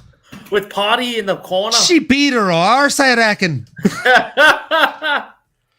No, honestly, like, this chick is nasty, dude. Nasty. Her nickname is Cold-Blooded for a reason. I think it's going to be a cold-blooded Saturday. Give me Aaron Blanchfield. Dude, the way that she went out there and dismantled Jessica Andrade, so systematically. The way that she went out there and beat Taila Santos, I just like, look, and granted, she went 0 for 14 on takedowns over Taila Santos. I don't think that'll be the case over Thug Rose. No. Because I think Thug Rose is going to be overly confident in her submission game. I think she'll welcome her onto the ground, and that might actually end up being her demise. I'm 100% with you, bro. To shout out the great Lil Wayne, real G's moving silent like lasagna. And honestly, lasagna is Blanchfield, and she moves as silent as it comes. She's a monster. She's not a big name yet. And honestly, to hardcore, she is. To casuals, not a lot of people know Erin Blanchfield. This is a bad bitch, folks. And I'm not talking about looks. Also, she's very pretty. But I mean bad bitch in a way that she will fuck a bitch up. I will 100% back with you, brother. I'm rocking with Erin Blanchfield as well. And shout out Weezy F, baby. And the F is it for fucking Thug Rose. Ooh-wee. Ooh-wee, ooh-wee. Tyler won that fight against Valentina. You think so? Your reaction. I just need to go. No, I'm not trying to be a dick. Like I just like maybe need to go back and rewatch that fight. The way you said that, you think so? You think so? I haven't watched that fight in so long. I couldn't even really. Maybe I'm a dick. I don't know. Bro, I've watched that fight in a long time. I can't even really remember it like that, to be honest with you, to argue. I mean, oh, it's pulling it up. But shout out Erin Blanchfield. I know it's now, hold on. Let's see. It was a split. It was a split. Oh hold my on. God. As Uriah Faber said in the season of Ultimate Fighter against Conor McGregor, let's check the record, bud. Let's see here. Shout out Uriah Faber, McGregor, Ultimate Fighter. That was hilarious. Can we just talk about the fact that Conor McGregor is the only person to compete on not one, but 2 seasons of the Ultimate Fighter and never fight the opponent? How crazy is that, bro? Chandler or Faber? How fucking wild is that, bro? Fucking wild, bro. Master of his craft. Rampage was on there 2 times. He fought both. He fought Forrest and he fought Rashad. Yeah. Like, come on, dog. Shout out Rashad, bro. That's still the nastiest takedown entry I've ever seen in my entire fucking life. Bro, that was the best season of the Ultimate Fighter I've ever seen in my life. He said, double nasty. He said, Rampage, call me a bitch again. He said, what's up? You're a bitch. Treat me like a bitch. Treat me like a bitch. Treat me like a bitch. Treat me like a bitch then. Hey, Rampage, let that bitch go. Come on, baby. I know you want to. Treat me like a bitch then. Yeah, treat me like a bitch then. It'll be sweet. Let that shit go. Show me. Yeah. Show me. Show me. That's the hardest line I'm ever. telling you right now, Rashad Evans was my favorite. Not even because of that season. Long before. Hey, and then he had to fight John Jones, bro. That broke my heart. Bro, look. You want to know how much I loved Rashad Evans? I grew up in a racist-ass South.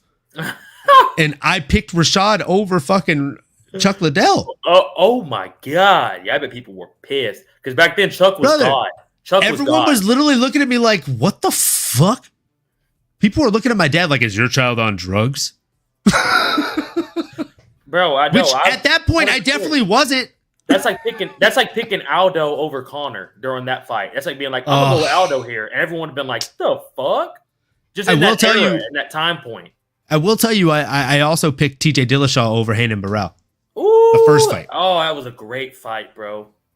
That's when we found out who the fuck TJ Dillashaw was, bro. I literally picked him based on an interview that Uriah Faber had. I heard him talk about him, and I was like, this guy's going to go out there and kill this dude. I think it's going to shock a lot of people. The snake.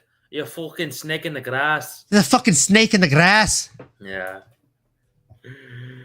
Shout out, who's his coach? Shout out the Muay Thai coach, Dwayne Ludwig. Shout out Dwayne. Oh, dude, I trained with Dwayne Ludwig. I did a seminar with him. No way, bro. He open hand slapped me in the face. Oh! Yeah, he made me run a 9-shot combo, And this was like 2 hours in, and he decided, like, he did a 2-hour seminar. My boy was waiting for me at my apartment to watch the pay-per-view that day. It was in San Jose, and it was at 365. And literally, like, he's all, my flight just got delayed by 3 hours. Do you ninjas want to do another couple, like another hour or so? And we're all like, yeah. And so we're doing it, and we're just running drills and stuff. He's teaching us shit, and he teaches us like this like 9-shot combo with like step outs, like level changes, like all kinds of fucking shit. And like there's a puddle under me, bro. So I'm exhausted. We're all exhausted. Bro. And so like I dropped my hand on like shot 7, and he walks up and he says, "Run it again." And I was like, "Do what? Me?" And he's like, yeah, run the combo again. I was like, okay. And so like again, I'm running the combo, and as I'm throwing, I step back and my hand drops, and he goes and just slaps the fuck out of me. I'm all, oh, bro. What the fuck? I look at him, he's all, keep that hand up, ninja. Run it again. And I kid you not, for the next 45 minutes that we were there, my hands did not move below this fucking point. Hey, I felt his ring clap my fucking like orbital. Is he a cool dude or no? He's honestly, I mean, like, I was there for 3 hours, but it was all him teaching stuff. Remind me to send you a picture after this. Yeah. But he I mean, I don't know if I'd say he's a cool dude, but I would say that he's a very smart dude, very intellectual, and just just one of the sharper minds of the game that I've interacted with. Yeah. Bro, that's the way exactly that he's able to like view and like I don't mythologize like just basically like make something that shouldn't feel mechanically sound and make your body move in unorthodox ways. He is a mastermind. He genuinely felt like a master splinter. I believe, and we were all his little Ninja Turtles. About him. Yeah, the way TJ and everyone talks about him, bro, like the combos he does. He has that book with just thousands and thousands of combos that he knows off the top of his head. I 100% believe you, bro. And he was a good fighter himself too, so it makes sense. He had the fastest knockout in the UFC for some time, or second fastest. Shout out Jorge Masvidal. Shout out to Jorge Masvidal. I mean, now we're looking for this dude to fight one more time. Like, Where are you? I'm so sorry. This show deserves a fucking Emmy. This show is amazing. One of the best shows I've been on. This dude is amazing. We're 2 hours in, folks. We still haven't even got to the main event. This dude's sound bars, the graphics. I can't give enough compliments. This show is fucking phenomenal. Let's fucking go, baby. Let's go. So look, never man, stop, I think, bro. Never stop with the sound bar. It's fucking, I never will. That was never amazing, fucking will. Bro. That was amazing, bro. I never, ever will stop with the sound bar. And you know what, man? I know you're brand new to this show. This is only your second time being on here. But as they say in Top Gun, you can be my wingman anytime. You know what I'm saying, brother? And with that being said, oh, dude, you're happy? I'm happy. I'm happy. Thank you.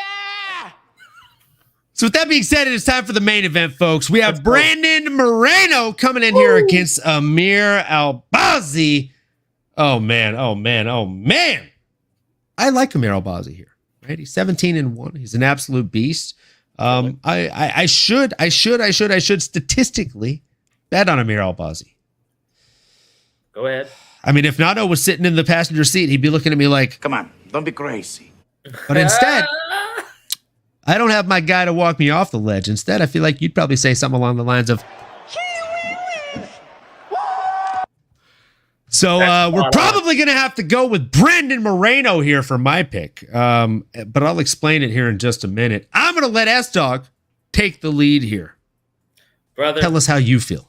Viva Mexico. I'm right there with you. I'm rocking with Brandon, the babyface assassin Moreno. That was exactly what we needed for this young man. This dude's a monster. It's easy for me to go ahead and make this pick. Not a lot for me to say on this, brother. I do love Ali Albazi. He's a fucking monster. If he was going up against anybody in this division, not named Brandon Moreno, or maybe even Raw Dog Royval, I'm probably rocking with him. But I got to rock on my Houstonian, and I also got to rock on my just my fellow MMA good guy in the world. We need more people like Brandon Moreno, the babyface assassin, the Lego legit killer, the Pokemon Punisher, the Mexican murderer, anything you want to call him. Brandon Moreno, 100% I got this. I would not be surprised if this fight goes to decision, and if it does go to decision, it's going to be a barn burner just like him versus Figgy. This is going to be a crazy fight, bro. Very interested to see who you got, Brandon Moreno, and why. Man, couldn't have said it better myself. Could not have said it better myself. We gotta rock with our guy. We just gotta rock with our guy. You got to. And I mean, if there's one complaint I have about this entire fight, it's this, Sterling. The guy got custom shorts, and there's not one Lego or Funko Pop on those things. They're dope, though. They are dope. They are dope. But I feel like maybe we should have done a Lego of some sort of. 100% Lego should have been in there. Like a Lego man. I feel like the UFC logo should have been done in Lego form. Oh, damn. Or his name. His name. Oh, come on. Yeah, or his name. That's just easy money, folks. Come on. We're not even doing crazy work here right now. We're talking about low-hanging fruit, UFC. What the fuck? Get us in here. You need Olin. You need the Jive Turkey. You need the dog. And we're going to help y'all grow, baby. And you also need Matchmaker Sav in the chat as well. Let's fucking go. My guy's spitting fire right now. Show us the money, baby. We'll do it for free. We'll pull a Joe Rogan. We'll do a few free shows, let you see how we rock, and then 6-7 shows in, let's get that cheddar. Let's fucking get it. Let's get it, baby. I mean, Sav is saying it's Albazi's time. Sav. You might be right. You might be right, kid. You might be. Yeah, you're right. But, I gotta rock with the old dog here.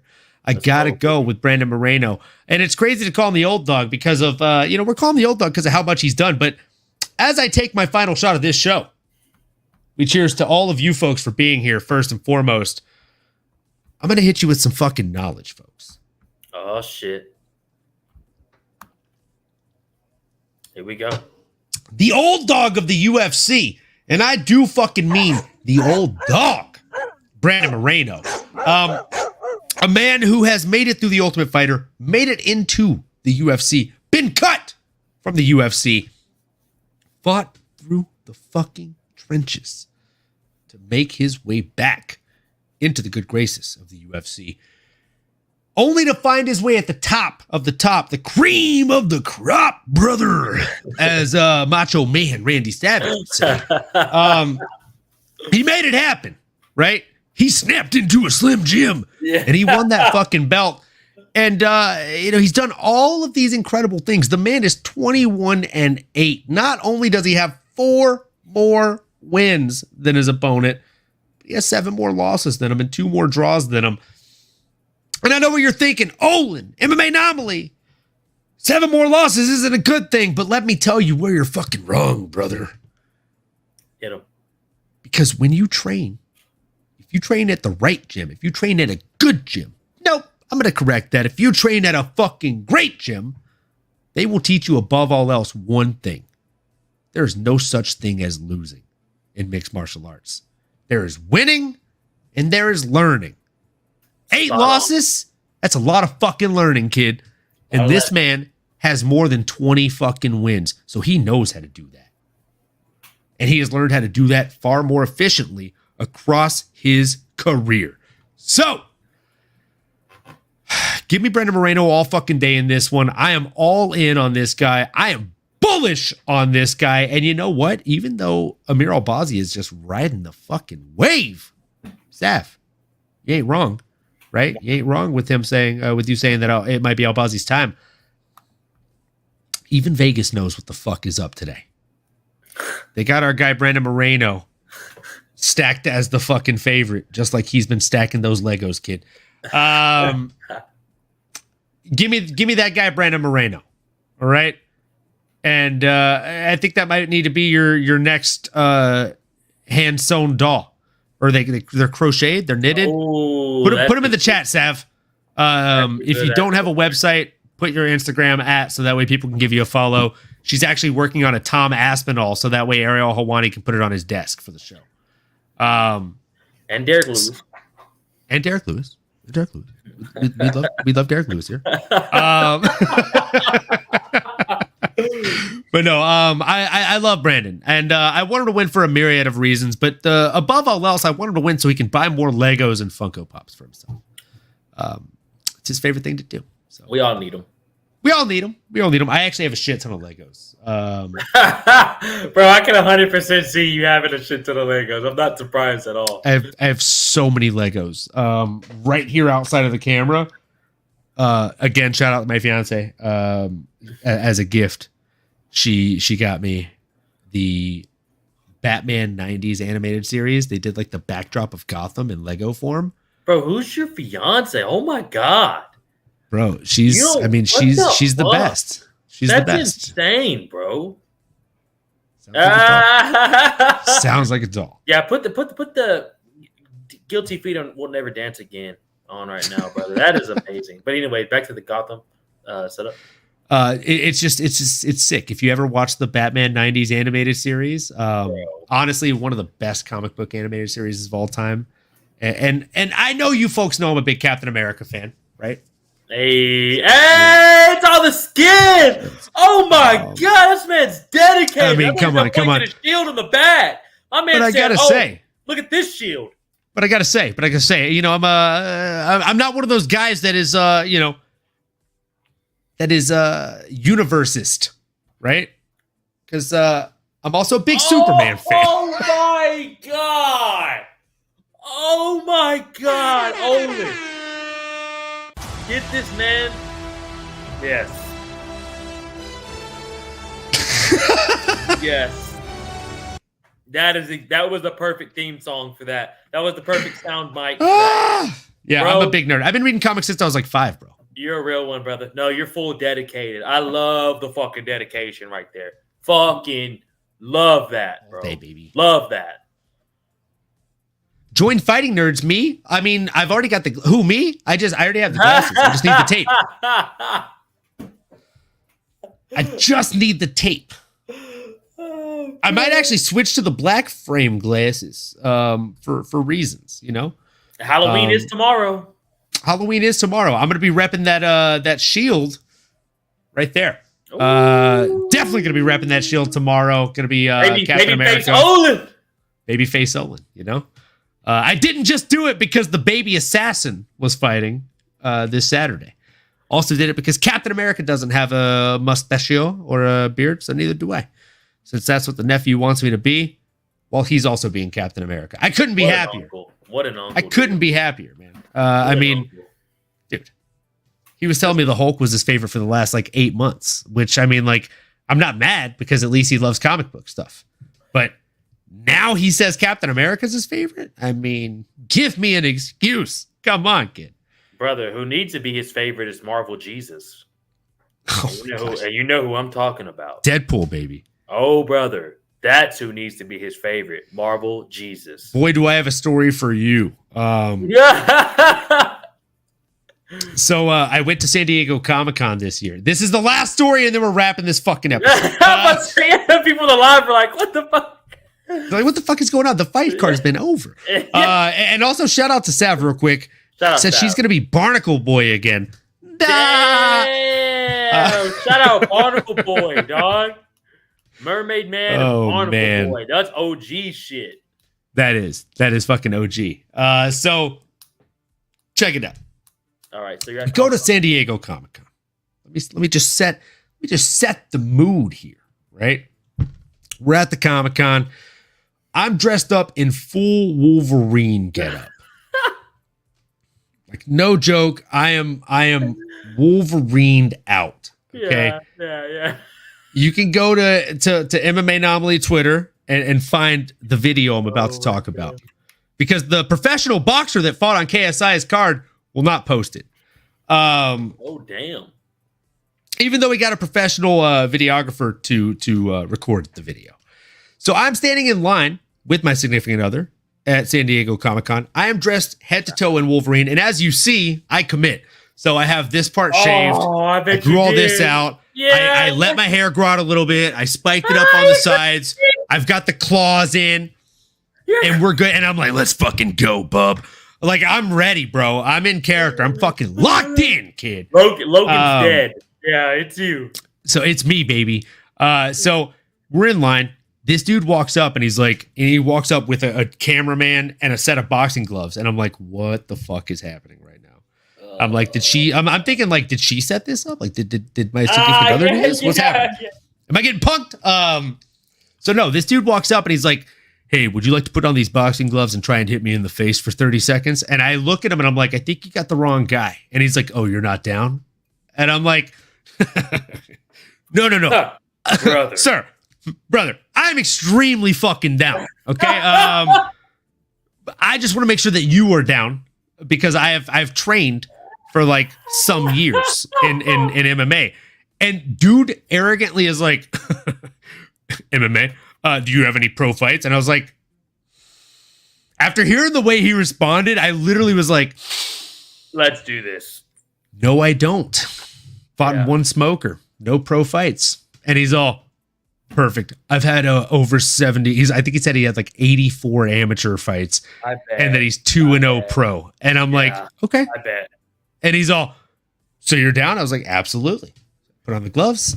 And I look at him and I was like, and I start like bouncing up and down. I was like, you want to put it in your mouthpiece? And he's like, And he turns around, he grabs his mouthpiece from his camera guy, and he's like, yeah, you look like you have the fighting spirit. And I'm like, yeah. And I took it extremely easy on the guy. I'll send you the video and you'll be like, oh my God, Olin, what the, like you could have fucking smoked this kid. And again, shout out to the significant other for getting the video because I wouldn't have footage of it otherwise. I'm in full Wolverine get up, a literal like one-piece costume. This is before Deadpool and Wolverine came out. And I tapped him up like 4 times, not even trying. I'm like, and yeah, he ended up posting a video of him with the Deadpool guy that was throwing kicks and still couldn't get him. So it's a fun video, guys. At MMAnomaly and just search. I think you can search hashtag SDCC and it should come right up. But if you want his you can go there and you can tag him and say release the Wolverine cut on that Deadpool video. You fucking pussy. Bro, that's bro. You have to see me that video. Did you see the video of his back fist from yesterday? I sent you, dude. Yes, bro. That's the difference of the glove and the blade, baby. That's the difference. What you were saying. Because if I hit him with this, there's no rolling, and he's like, it's boom, drop. Oh shit! I just knocked him out. Yeah, that blade makes a fucking difference, bro.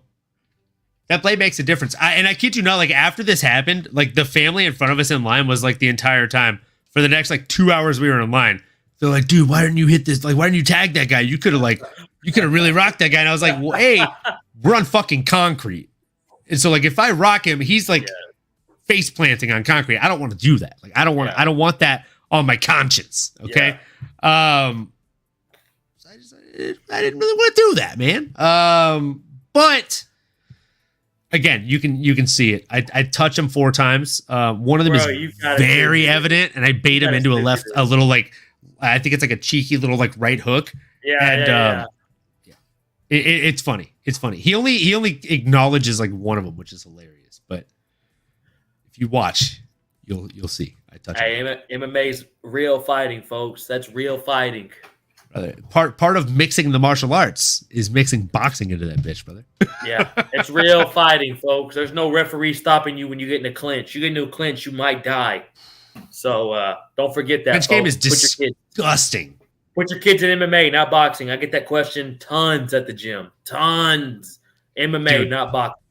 I can't wait till we kick it in person at some point so I can show you some of the dumbest smart shit that I've been taught from Muay Thai. I call it that on purpose. Like it's truly like the best way to describe it. The dumbest smart shit. Like that's a good way to explain it. Tomas Nomas Dion, shout out. Like he's a Muay Thai purist, and like he would teach me like, do you want to know how to get out of this clinch? And he'd show me it, and I'd literally be like, shut the fuck up. That's Are me you with jujitsu, fucking bro. serious right now? That's me with jujitsu, bro. The I'm proper serious. application of like simple fundamentals. It will fuck you up on how simple it is, and then it really makes you scared. Like, bro, I didn't know this. How many other dudes knew this? Like, thank God. How many other random dudes that I've thought about mouthing off to at the bar know this? Yes, bro. I swear to God, bro. That's exactly it. That's exactly it. Where I've been like, dude, hey, look at the ears. But it's not and always also- a good telltale. Like, I don't have to cauliflower ears. I don't. But, My like, right one's there's getting bad, but my left one's still pretty damn solid. I got a normal ear over here. Let's go, kid. We're still here, baby. That doesn't mean you don't train. That just means you're fucking good. Yeah, and I also don't take proper care of my fucking ears. Don't want that. Don't want that. Brother. Bro, I mean, what a when show. we hear that someone's taking proper care of their ears, all we can do is I'm happy, thank you! I'm happy, thank you! I'm happy, thank you! I just know that that's this guy's like favorite clip that I use sound bit wise, so I had to hit it one time while he's on the show. I love it, bro. I fucking love when you that and the horns. That's what I'm here for, baby. You give me Brother. I'm happy, thank you, and some air horns. You get a subscriber for life at a S Dog. Yeah, baby. Let's go! Yeah, baby. Yes, sir. This is the channel. I'm telling y'all, folks. Let's fucking these are go. the best. This is the best channel in MMA. These dudes are running shit. Shout out Nano. Shout out Olin. Happy to see the boys back next week. Can't wait to come back on with the boys. What a show. Can't wait to have you. And folks, please do us a favor here. Make sure you like, subscribe, comment, smash that bell for notifications. It's at MMAnomaly on all platforms. And please, I know you love this guy, this fucking guy, S Dog, Sterling, the man with the plan, the man, the myth, the legend. Subscribe to this guy's channel. He's fucking incredible. S Dog's MMA Talk. One more time, I'll spell it for you folks. SDAWG MMA Talk. I'm confident that you can spell the word talk. Let's fucking go, kids. Make sure you subscribe to both of us. Make sure, above all else, even above subscribing to us, that you do us one favor. No. Do us two favors. A, have a happy fucking Halloween. And B, make sure that you keep on going and you keep on fucking growing, folks. We appreciate You've been listening to the MMAnomaly Show. No filter. As you may have been able to tell, we dig the MMA, and our passion is to dive deep into the upcoming fights, give you our expert breakdowns, and help you make sense of all the chaos that is the fight game. We hope you've enjoyed the show. If you did, make sure to like, rate, and review. We'll be back soon, but in the meantime, make sure to find us on YouTube, Twitter, Instagram, and Twitch at MMAnomaly. Be cool, and we'll see you next time.